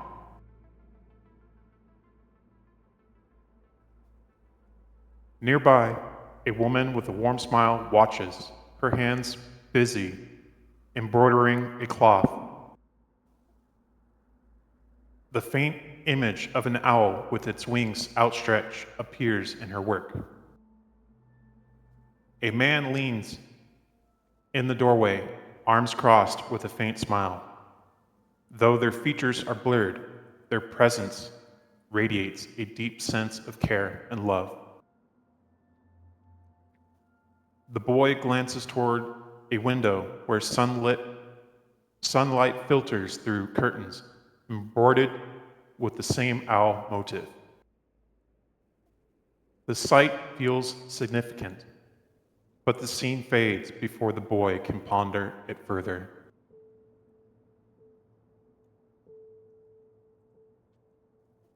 The dream shifts. The boy is older now, perhaps 6, standing in an ornate chamber filled with scent of polished wood and incense.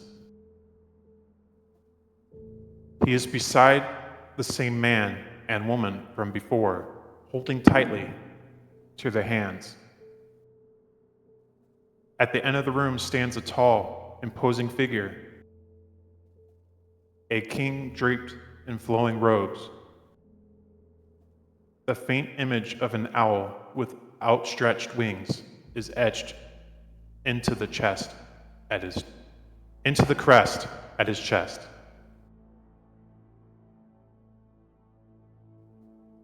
The king speaks with authority, though his tone carries a surprising gentleness. The world beyond these walls will be his refuge. He must grow away from the shadow of this place. But wherever he goes, he carries the weight of something greater. The boy doesn't understand the words, but they settle heavily in his chest. The king looks towards the man and woman, his voice softening. Stay with him. He'll need both of you. Let him grow strong, but keep him safe. The boy glances at the bodyguard who stands silently beside the king. The man's eyes meet his, and he offers a reassuring wink. The boy feels a sudden surge of warmth, as though the man's presence alone is enough to ward off any danger.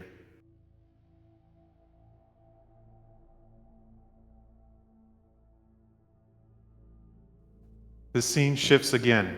The boy stands in a quiet courtyard beneath a moonlit sky, clutching a small bag. A carriage waits nearby, its lanterns glowing softly. The man and woman kneel beside him, their expressions full of sorrow the boy doesn't fully understand. The king steps forward, placing a hand on the boy's shoulder. There will come a time when truth must find him, he says, though his words seem directed more at the adults than the boy. Until then, let him be free to live as a child. The bodyguard approaches, crouching to the boy's level. His presence, a small wooden sword into the boy's hand, his familiar grin easing the boy's worry.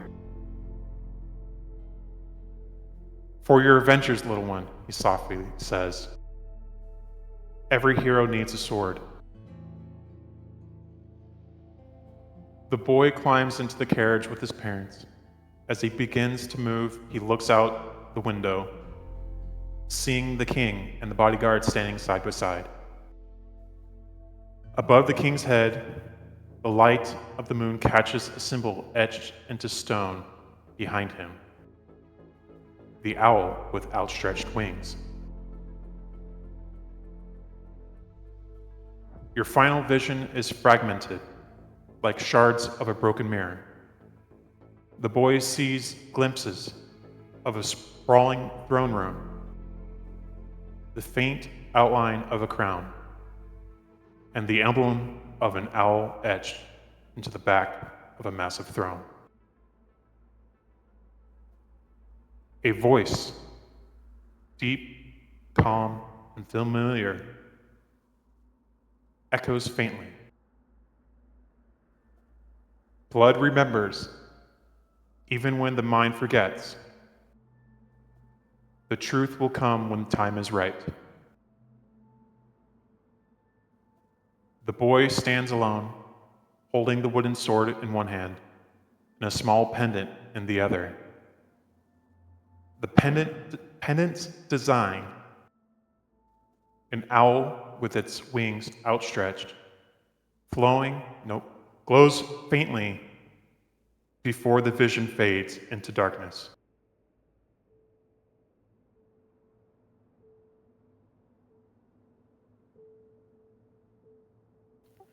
You wake up with a jolt. Your heart is pounding. In your hand, you feel a faint warmth, as though something had been there.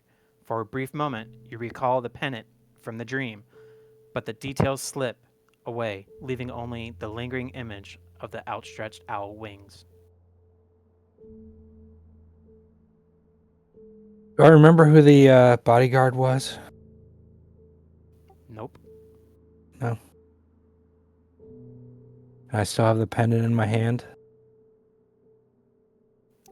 Yes, you did.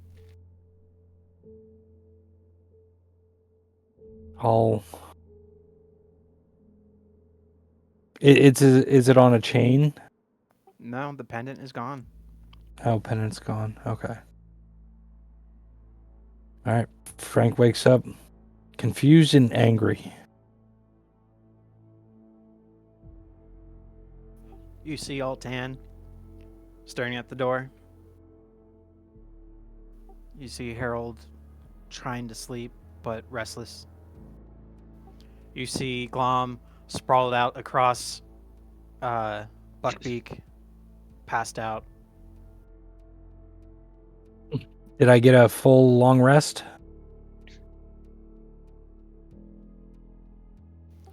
Yeah. Everybody can hit that long rest button.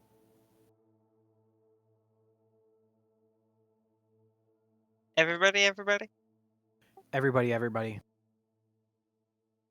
Everybody was kung fu fighting. Okay. So. But it's still Frank's scene. Okay. Yeah. I don't know if he's done with his thought. Do I have to take over a watch to make sure someone else gets a long rest? Probably, yes. Yep. All right, I'll take the third watch then. We figure stuff out. At the end of the day, we wake up.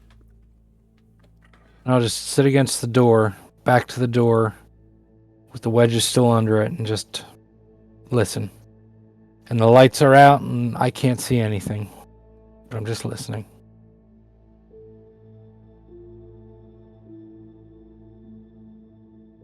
And that's it.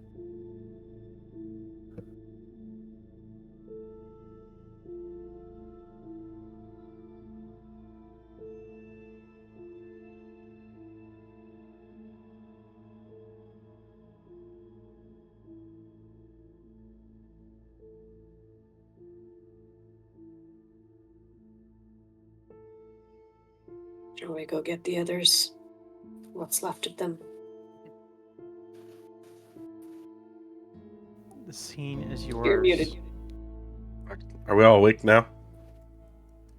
Oh, okay. The scene. Okay, I got it. You're all awake. All right. I'll stand up. Say, yeah, we'll have to get him. What are we gonna do about the big guy? I hold the greater healer potion. Hopefully, this will be enough to. If they're still alive, it might get them functioning. Oh, you're talking about the executioner. Yeah. I mean, are we fighting him? Are we running? What are we doing? Hold that I thought. don't know. After I don't know. Bastion and Richter. What are you two doing? Well, at the end of my long rest, I can make a new defender. But really, I'm just gonna bring back Buckbeak.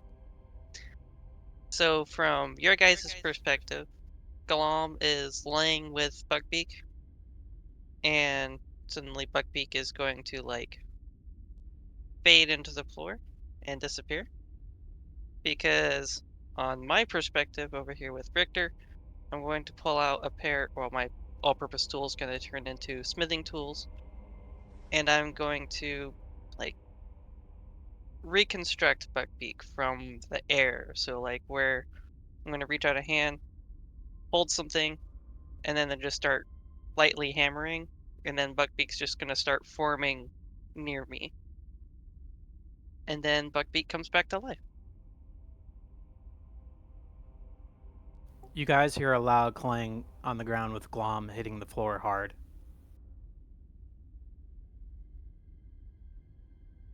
Where's Buckbeak? Where did he go? He disappeared into the floor! I search for like traces left behind, like ashes or something. I'm gonna cast a spell.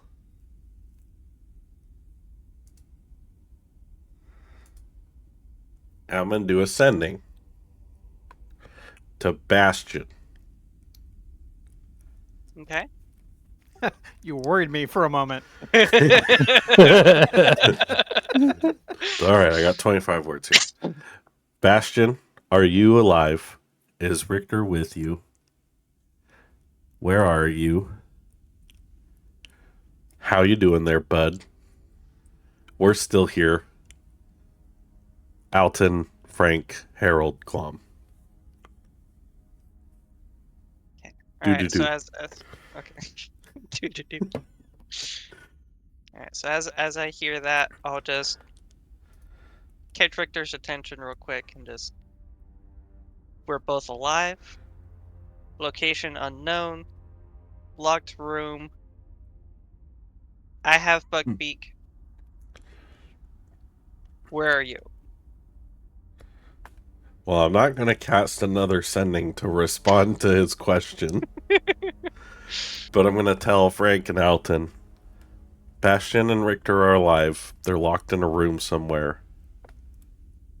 Don't know. All right. Well, let's go. Let's go back. Stealth. See what's happening. And then And I'll- obviously sorry. I'll just cast Dancing Lights, a small one. Keep on me just for a little bit of light. Dim light.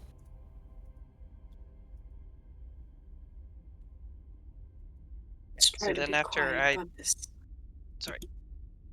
I'm not trying to jump in. Alright. I just want to say that I'm obviously going to tell Richter that Harold just sent me a message. They're all alive. And they're going to try to find us.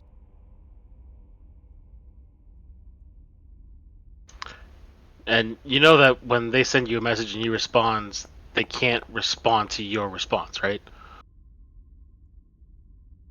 Do now.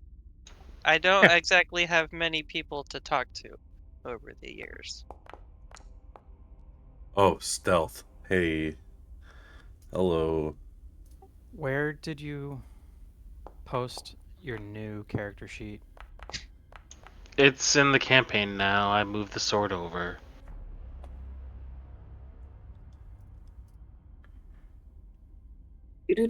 Tech fixed. Hey. Richter. Could you please be a little bit quicker? Say what now? I was singing a bad parody of a song. I'm sick, so the melody's not really there, but it's the thought that counts.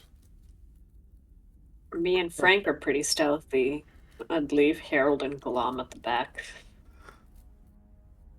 That was Ein. Thank you. So, Bastion, do you want to pick the lock and see if we can get out?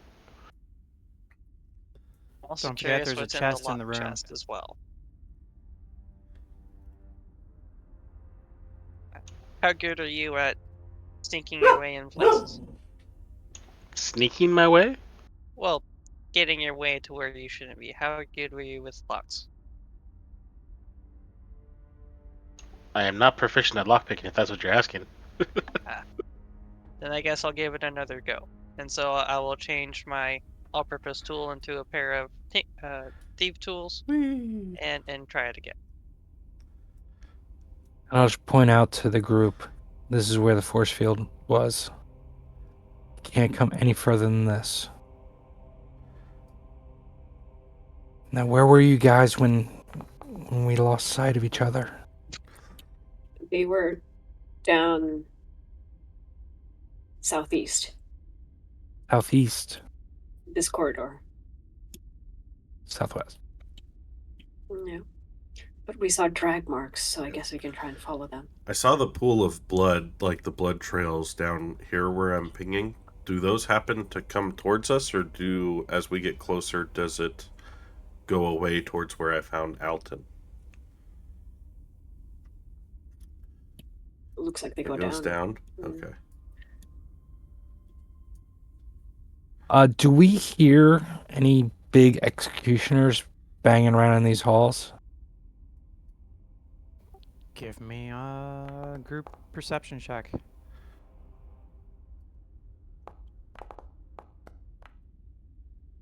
Oh boy.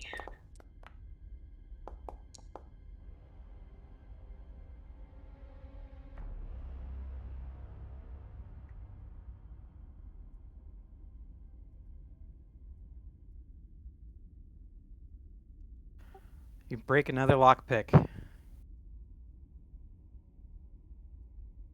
All right, so I'll tell the group, are we fighting the guy or are we running? What are we doing? I'm fucking running. You guys don't hear anything. Okay. Let's break them out first and then try and get out of here. You said something about needing to leave here to kill the guy, right?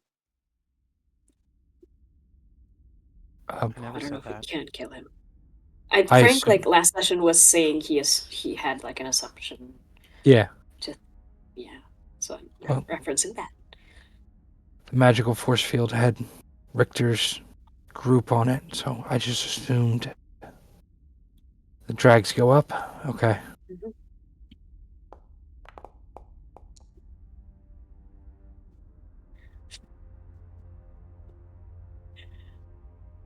I You took Victor. finally hear a resounding click.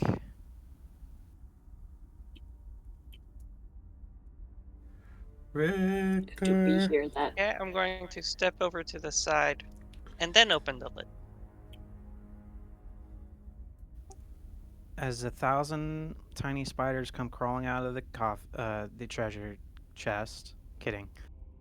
Great bonfire! Great bonfire! I'm gonna hold Harold's mouth closed. I have smoke to do. Stand. Inside the chest are 3 shelves stacked vertically. The top shelf holds an onyx spider figurine, 8 sticks of incense, Sweet home Alabama. a dagger with a tiny reservoir built into its hilt that holds up to 3 doses of liquid. The middle shelf contains a folded spider silk robe dyed black with tiny golden spiders sewn into it.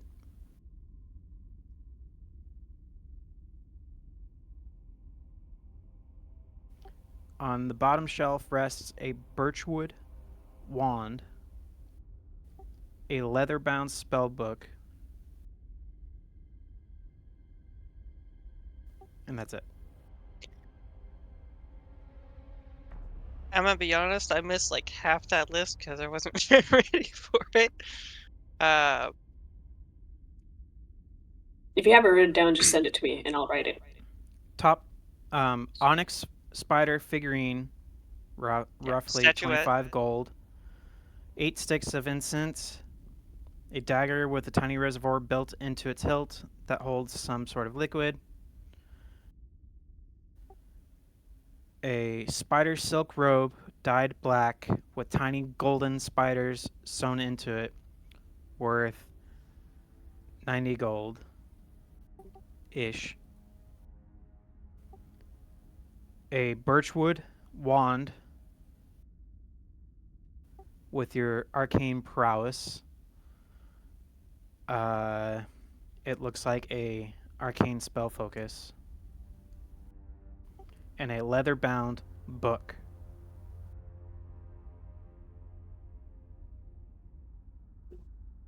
Got it all. All right.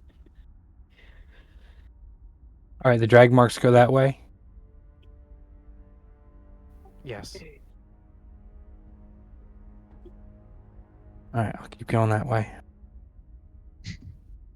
And then it goes north and then left.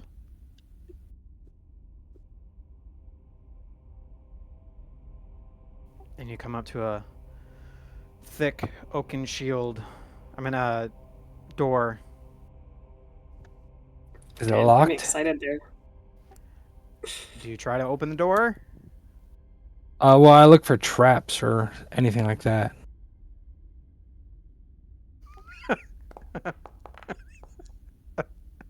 Thorn oaken door.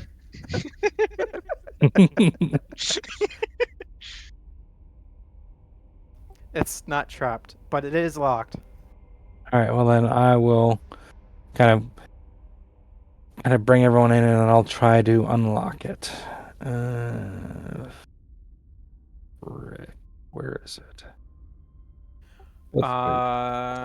Bastion, you do feel a very strong presence of radiant energy coming from the sword that Richter now holds. Okay, and that's it. It's almost blindingly. Okay.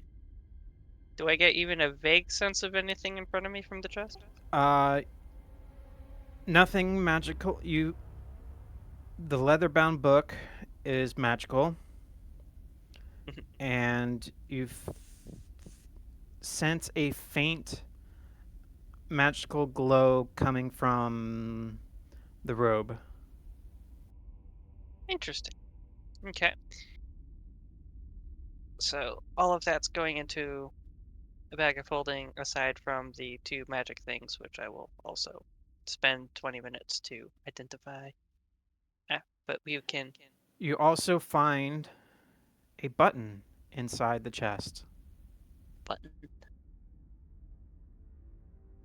Like a pokey button? Or just like a coat button? Like a pokey button. I mean, you can't give me a button and not expect me to push it. Do you press the button? Of course I do. Curiosity hasn't yet killed this giant mechanical cat. So. Why'd you move, Richter? No reason. The button turns the bed into a mimic, of course, obviously. I mean, obviously. The rug becomes a mimic, the bed You is a hear mimic. a loud clank. You hear gears going off, and the door unlocks. I'll say to everyone, to Altan and Harold behind me, say, I got it. Do I believe him? Roll an insight check. I see no reason to roll insight. This makes sense. I was fiddling with the door. Clank. Door opens. Yeah. Yeah, I was unlocking it, and then it got unlocked, and the door opens. You know that he was working on trying to unlock the door, but you don't believe him that he was the one unlocked it. Good job, Frank. I believe I was the one that unlocked it. I'm lean in, pat him on the back. You do a swell job there, Paul. And I'll just crack open the door, see what's on the You inside. try to push open... if it's the same. Just remember, my room's That's door right. is wedged with the mall. You can't push it open because it's an inward door. So you try to push it open, and you don't get anywhere. Bastion. You slightly start pushing open the door, but you're stopped suddenly. Oh, Frank, you did so At which good. point, The door's broken again. Richter and Bastion, you hear voices on the other door. You assume it's your friends. Do you need me to fireball the door, Frank? I shall break I don't it. think the hallway's big enough. Step aside. I got this. hearing voices, I'm going to, with one hand, get ready to move the mall, and with the other hand, I'm ready to light a fire.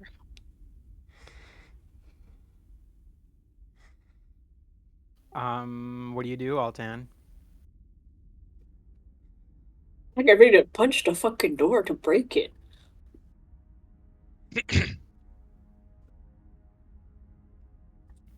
Can I hear anything coming from inside as I get ready to? You hear Bastion and Richter on the other side of the door.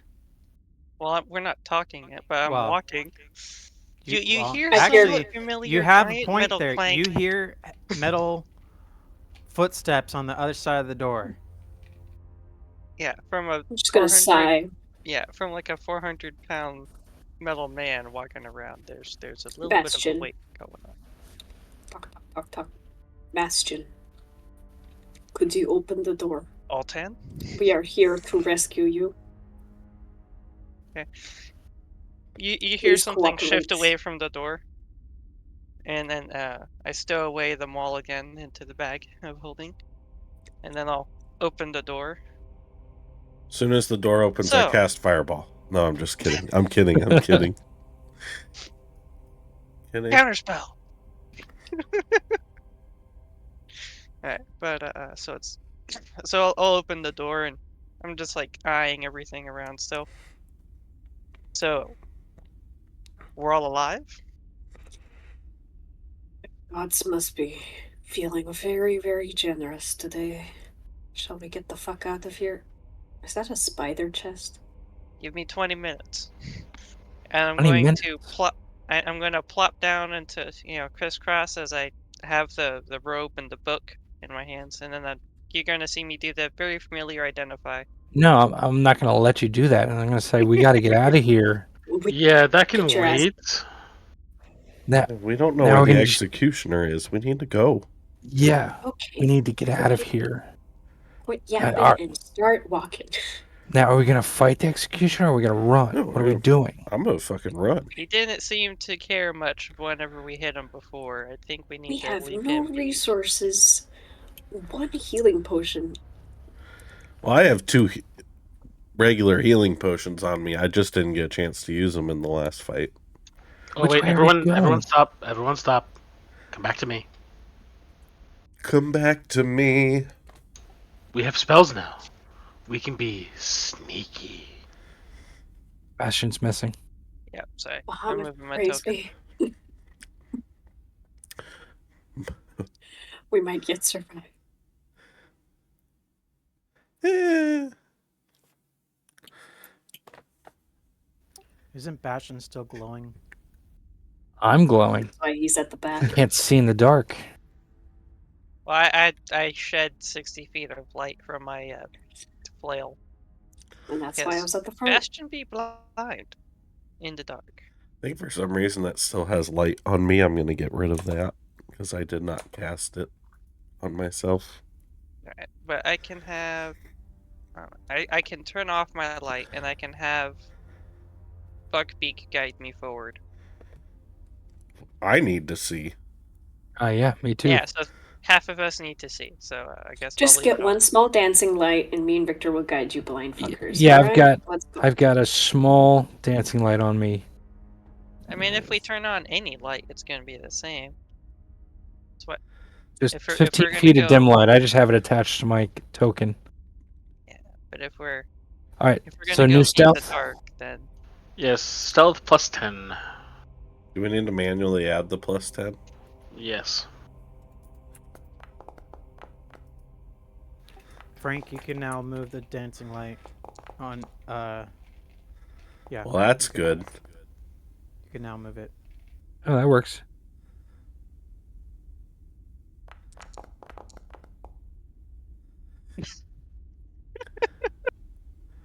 Wait, what happened to my roll? Where'd it go? You got a You rolled a 31. 31. Oh, okay. I can't even see my own roll. Fuck me. Frank got a 33. Alton got a 31. I got 15. Plus. I got a 20. whopping 13 off in that one. Richter got 35. Harold Rick- got 21. Richard goes out into the darkness and stops for a second and goes, I don't know where I'm going. This way. How do you know it's that way? Just follow me, my god. Or we're leaving or are we going through? We are leaving. Okay. And then we can discuss a plan I'm after we are having- behind the safety of that barrier. Yeah, we only know one spot that's safe.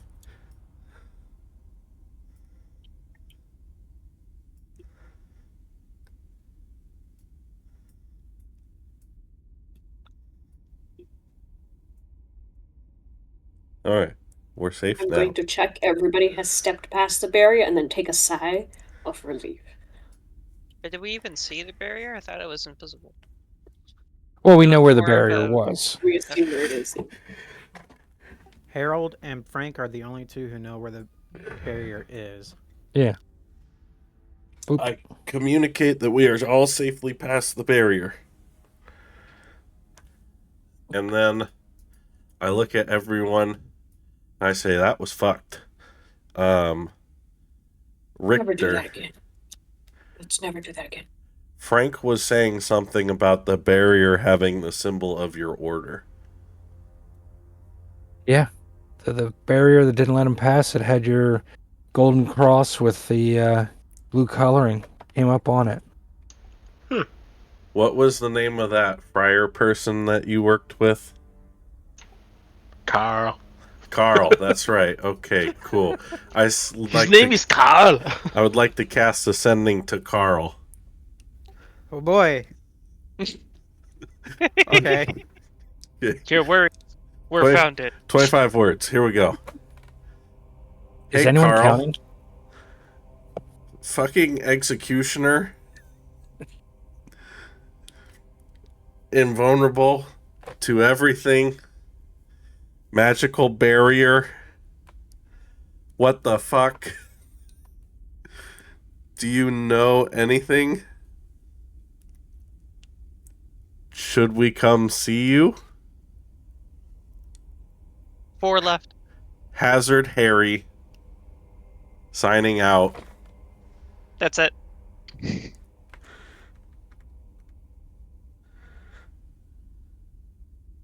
He's desperately searching for the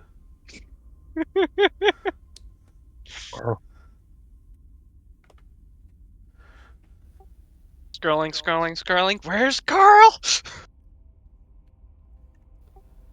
All my NPCs are in folders. I know exactly where he is. He Now that- replies, I respect.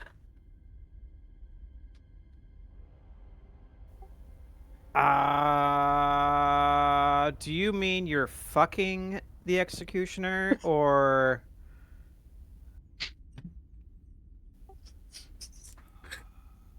I'm lost in translation.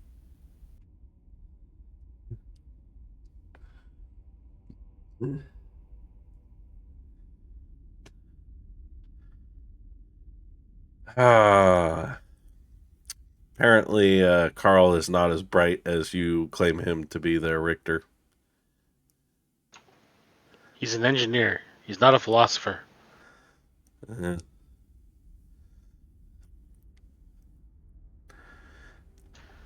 Give him like a week and some tools, and he'll build that. I just point at Bastion. So are we going to try and fight this thing again and know that we can dip out, or are we going to... I'm gonna assume get that help? if there was a barrier there, it was put there for a good reason, and yeah, I don't want to fuck with that again. Let's We're gonna learn try and about our sneak enemy past. before we try and defeat him. Okay. So should we head back up to the tavern? Perhaps, or maybe we can find something else in this I'm gonna place. convert some sorcery points and give myself 2 third-level spell slots back. Okay. All right, Sorry. so back Fingers to are the ready for tavern? the follow-up sending. Or are you going to talk to the guy again? I'm going to wait for the moment. I think we should head back to the tavern. Okay. Let's head back to the tavern, guys. Everyone get a- agreed? Harold, Yeah. you get a message back in your noggin Uh-huh. from Carl.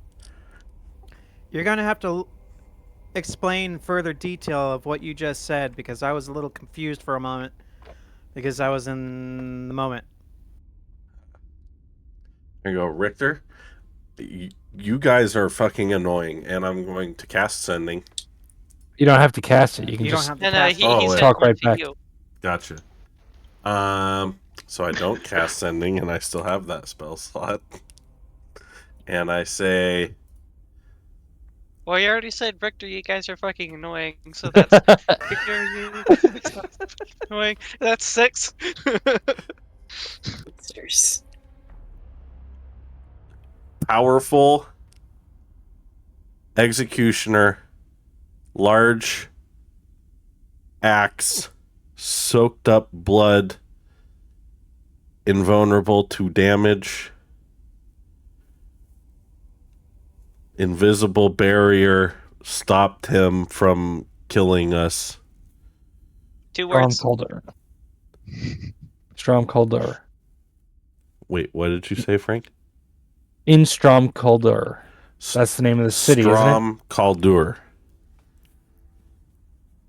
That's 25.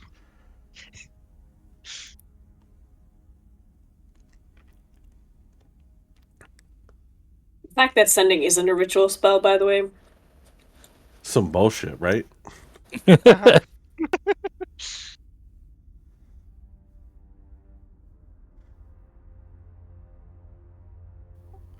I personally might make that spell as a being able to be ritualed, but if you want to cast it in mid combat, it would be a full cast. Like, some spells allow you to do ritual casting or instant. Yeah.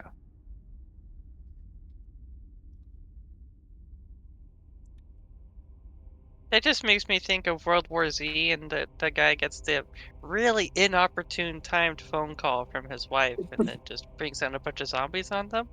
That's like running. Oh, by the way, I'm gonna make a phone call. We good. So they could be looking up the information. Do we want to just wait here until we hear back, or head back up to the tavern? I think we should at least backtrack a little bit because we know how to get here quickly.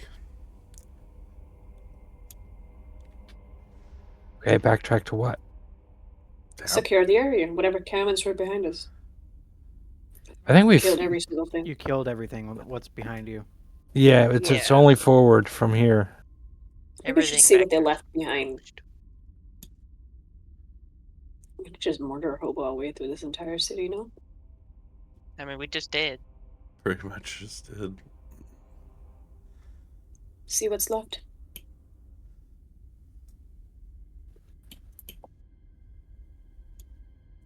I mean, like, this area's all been explored. Yeah. Yeah, I was just down there past the shield is what we haven't been through. We can either go back down the river or keep going through here.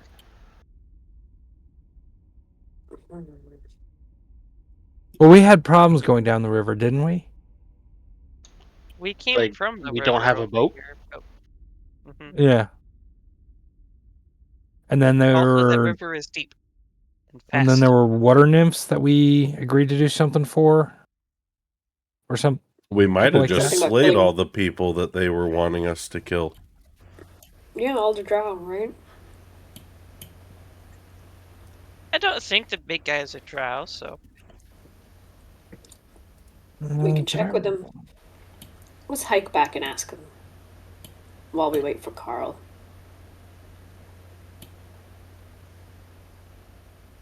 We were supposed to take out the Drow Temple. yeah, I don't think we've done that. Yeah, we did. Yeah, I got the Drow. I don't know if that was the temple. The Spider Queen fucking summoning lady. Yeah, we Fox, killed you're her. hot, Mikey. Oh, sorry. Well, didn't we already take out the temple that before we ever got to the fish people? Yeah, but then they want us to kill all the drow. Oh, we did a bunch. I don't think we can do any more until we keep Figure out going. something for that big guy. So, back to the tavern or sneak through? What do you guys want? I think the tavern might be a good choice, so we can go resupply. Okay. Don't we have a lot of stuff to sell too? Yeah, we do. Yes. The bag is getting full. Yeah, let's head back, sell the shit, regroup, and then find, I don't know, maybe a collapsible boat. Alright, and I'm going to stop playing nice. I'm going to bust out my real weapons. You weren't using real weapons before? I wasn't using my good ones. Bastion's gonna Why? shake his head as he just No. walks away. I think. Never mind. Did you want to do this on hard mode or something? Kind of, yeah. Well, I haven't found any replacements for my good weapons since we got here. You guys don't have any hand axes on you, do you? What do you define as a good Why do you weapon? need a hand? If you're using the hand axes, I want that returning spear. Alright, I hand her the spear. I try to make it work. How do you make it work, Frank? How do you fucking make it work? You open your hand like this, and then Where is it? Is it an attunement? No. It's his own personal weapon. Oh, there it It's a is. magic thing, isn't it? And it pops back in my hand. It's just that simple. You open your hand and it pops back, and I take it back. I do it once, and then I look at you and say,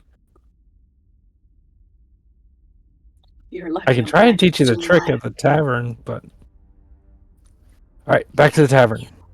All right. DM, we are making our way back to the tavern. Give me a survival check. Who has the best survival? Isn't it all 10? I have a 3. I got a I 3. have a 6. Well, out 10. Who wants to assist me? I shall assist. Thank you. The old I'm grumpy literally robot a shall help. cartographer. My God. Doubled the result. Oh, buddies. You know what? I have an inspiration. I'm using it. 100% increase is a 100%. Which one are That's you right. re-rolling? I'm a human now. Sorry, what? Which one are you re-rolling? The one. Thought I ask. Does it matter? Well, you know. Progress. 6 plus 6, 12. It's a 12. It's double digits. All right. So it went from 5 days of getting back to the tavern to 2.5. So, during that time, when we bed down at night, I'd like to cast a sending to Carl on the first night before we go to bed. I go, "Hey, bro, haven't heard anything. Hazard Harry here. What do you want us to do? Looking for intel. Do. Alright, all the dudes finish that.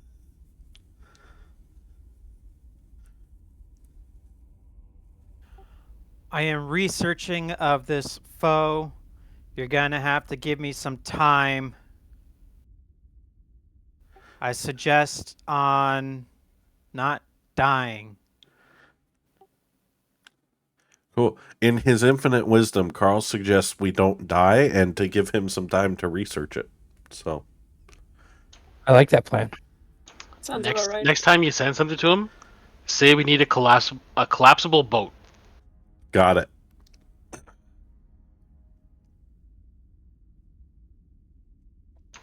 Is there anything you guys want to do before I time travel 2.5 days to you guys to the tavern? Yeah, I want to cast another sending. On which day? The same day? Yeah, I would still have another spell slot to cast it on the same day. Okay. Thought I ask. This one's going to Vermeil. Okay. Bastion, can you count for me? Fingers Hey. are ready. Hey, sweet cheeks. Hope you're doing well. Had a terrible dream.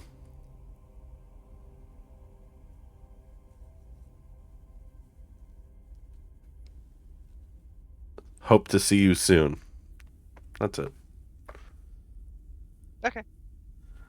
You sure? You had like another 9 or something left? Yeah.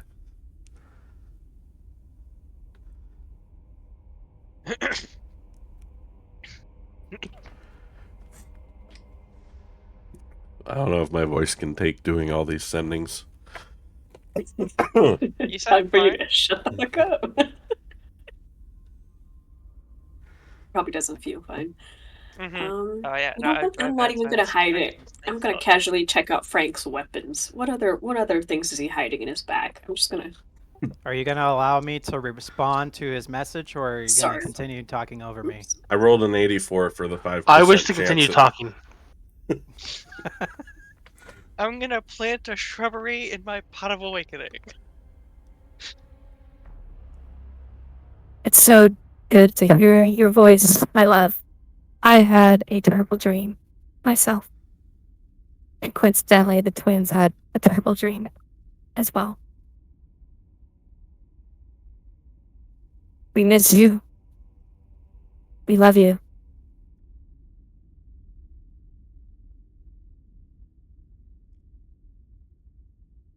That's it. Okay. Apparently, I have to check down for meal because she sounds really close to Aurora. That's one of our pet name. My pet names for her is Aurora. No, I'm kidding. I got nothing else over the 2.5 days. Is that because she's a Borealis in the bed?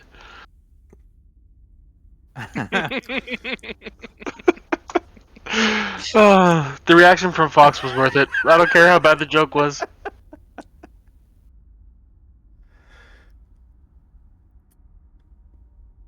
My love, my got shining star, my Borealis. You light up my life. Altan, is there anything that you needed to do in the 2.5 days? Yes, catalog Frank's weapons to see if he is really hiding superior weapons that he hasn't used. I've got my short bow, a rapier, and 2 daggers. Are you just openly rifling through my bag? Yes, yes. Well, when she gets to one of the daggers, I'm gonna poof, snap it into my hand. How many of these do you have? 2. You can do magic. Yeah, can't you? She can do magic with these hands.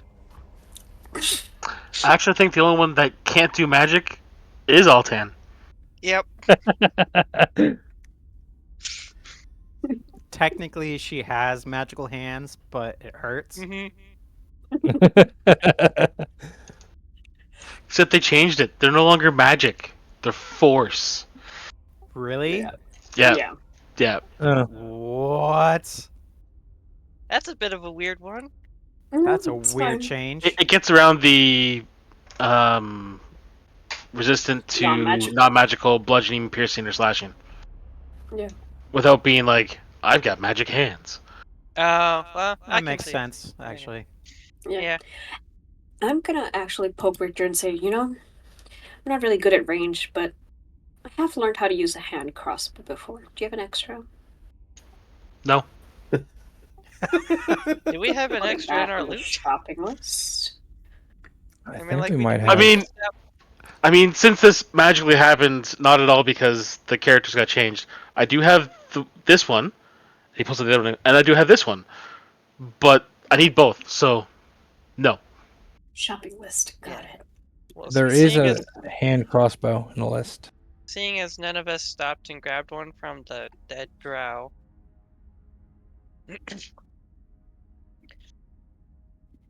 Not a biggie. Some point during the journey, I would tell everybody about my dream.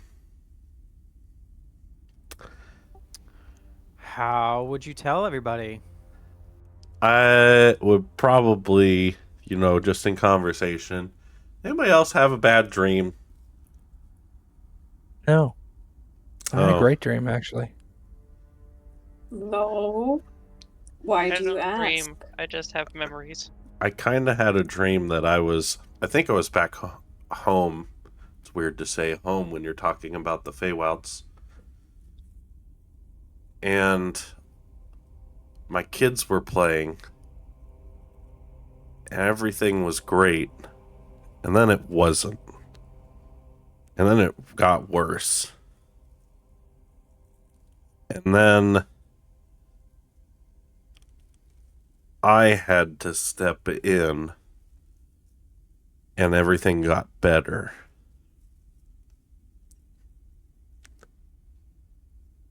That's What do not you how mean? my dream went. I feel like my family's in danger. In-laws. In-laws. In-laws. And I feel like when we get back to the tavern, I might have to look into that. Can we You know the help? officer's still there. That we can just go kill a motherfucker, right? Awkward. Yeah. This was already a plan. Yeah. I think that's a more pressing concern for me right now. How are you going to get back? I'll send a message to Vermeil when we get back there, and we'll figure it out. Is Ein with us? Yeah. I'm just gonna point to Ein and just like I don't. he teleports. Yeah, he can. He could have done so at any point in time. I can't communicate with Hein. Oh, I can communicate with Ein. I'm just I'll going go, to. Ein, sit. I'm just going And to like. does Ein sit?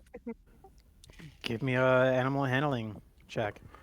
So as Frank does that, I'm gonna just put my hand around the back of Harold's head and point it down at Ein. Yeah, he's a good dog.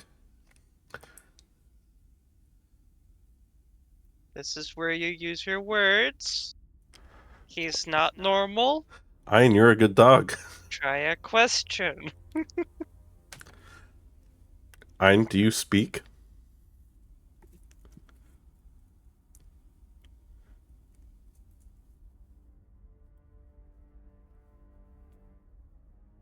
If Hein speaks, I'm gonna lose my shit. I mean, if you ask nicely, I could talk to him. Papa? God damn it.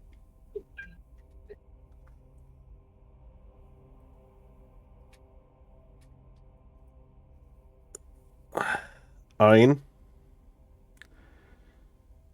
can you go tell your mom that I feel like I need to be there to protect her and the kids? You cut out. Can you tell your mom I feel like I need to be there to protect her and Daniel and Serana? As you watch Ein to start to teleport away, he disappears for a moment, but reappears at the end of the hallway.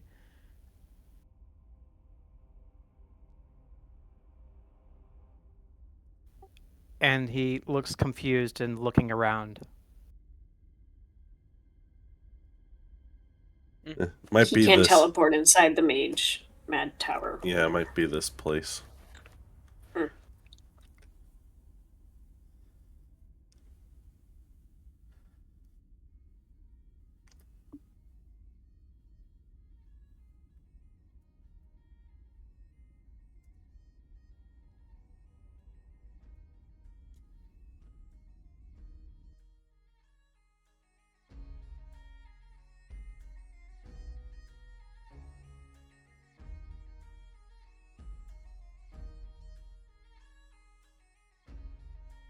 On our way up, just sometime.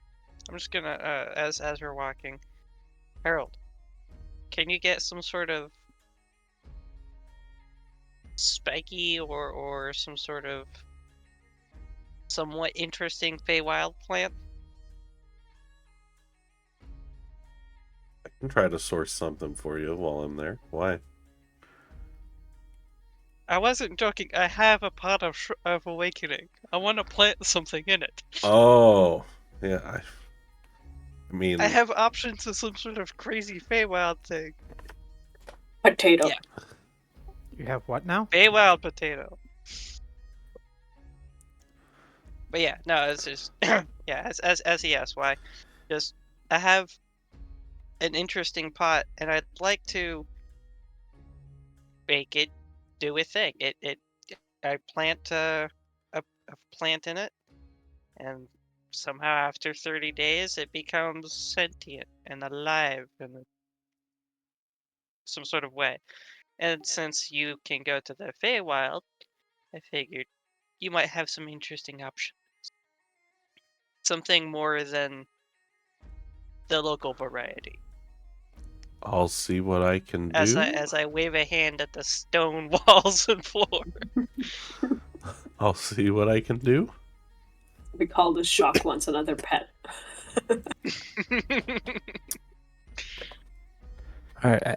As we get up to the yawning portal, Frank's going to go up to Harold, put a hand on his shoulder, and say, "Don't forget to message Carl. Tell him you're leaving. Messages have got to go to Richter now. Tell him we're at the yawning portal." Gotcha. And we want a folding boat. Okay. Not a collapsible boat. No, I had to look it up. It's a folding boat. I will cast Ascending to Carl.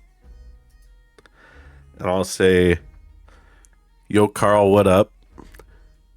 It's your boy, Hazard Harry. Richter, new point of contact. Folding boat, please. In the yawning portal. Yawning portal. Gucci." 5 words. Oh, 5 words. You got 5 more. Sayonara, sucker. Do do do do.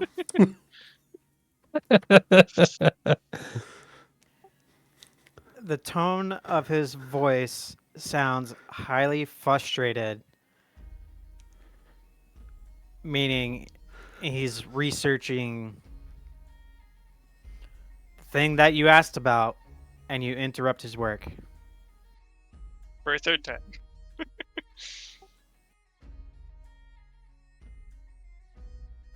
Point of contact, Richter. Folding, collapsing in boat. Yawning portal. Cool.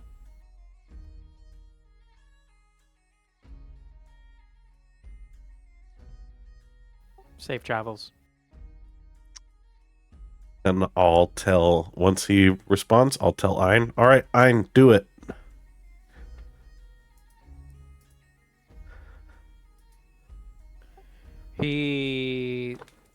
Ein looks.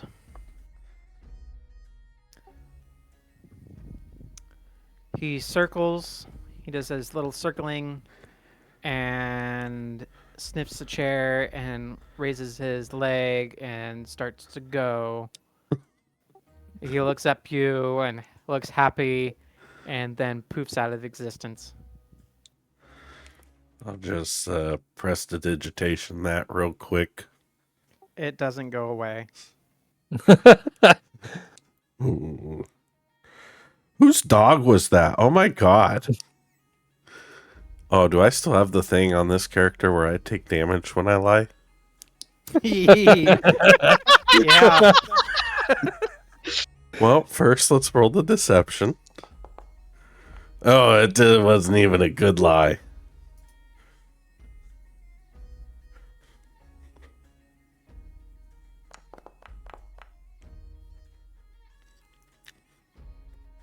Four points of psychic energy course through your skull. Okay.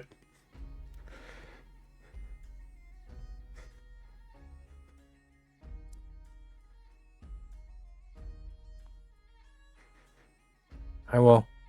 Frank, as we're all standing around here, Frank's gonna head back to the blacksmith.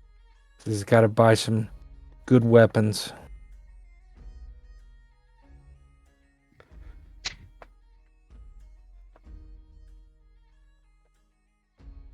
I assume is it daytime? What time do we come up here? Nighttime.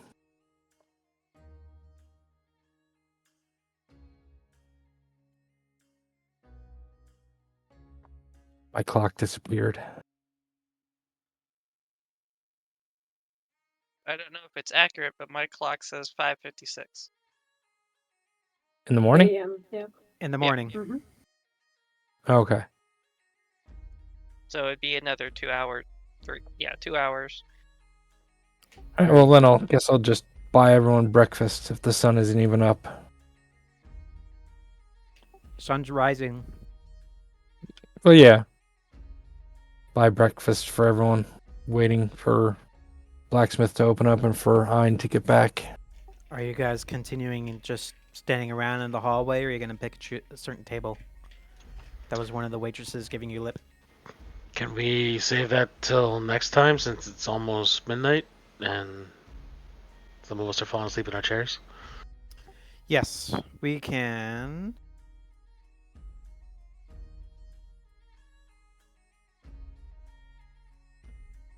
His age is showing, you know.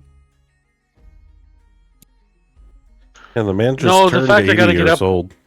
The fact I have to get up at 7 to get a toddler ready for daycare.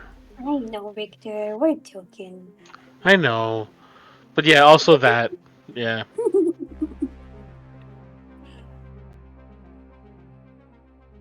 Why did the music kick up? I would like to thank everybody who tuned in tonight on our lovely episode of the Wurst Experts. And we will be picking this up next week. Same time, same channel. Bye. Have a good one.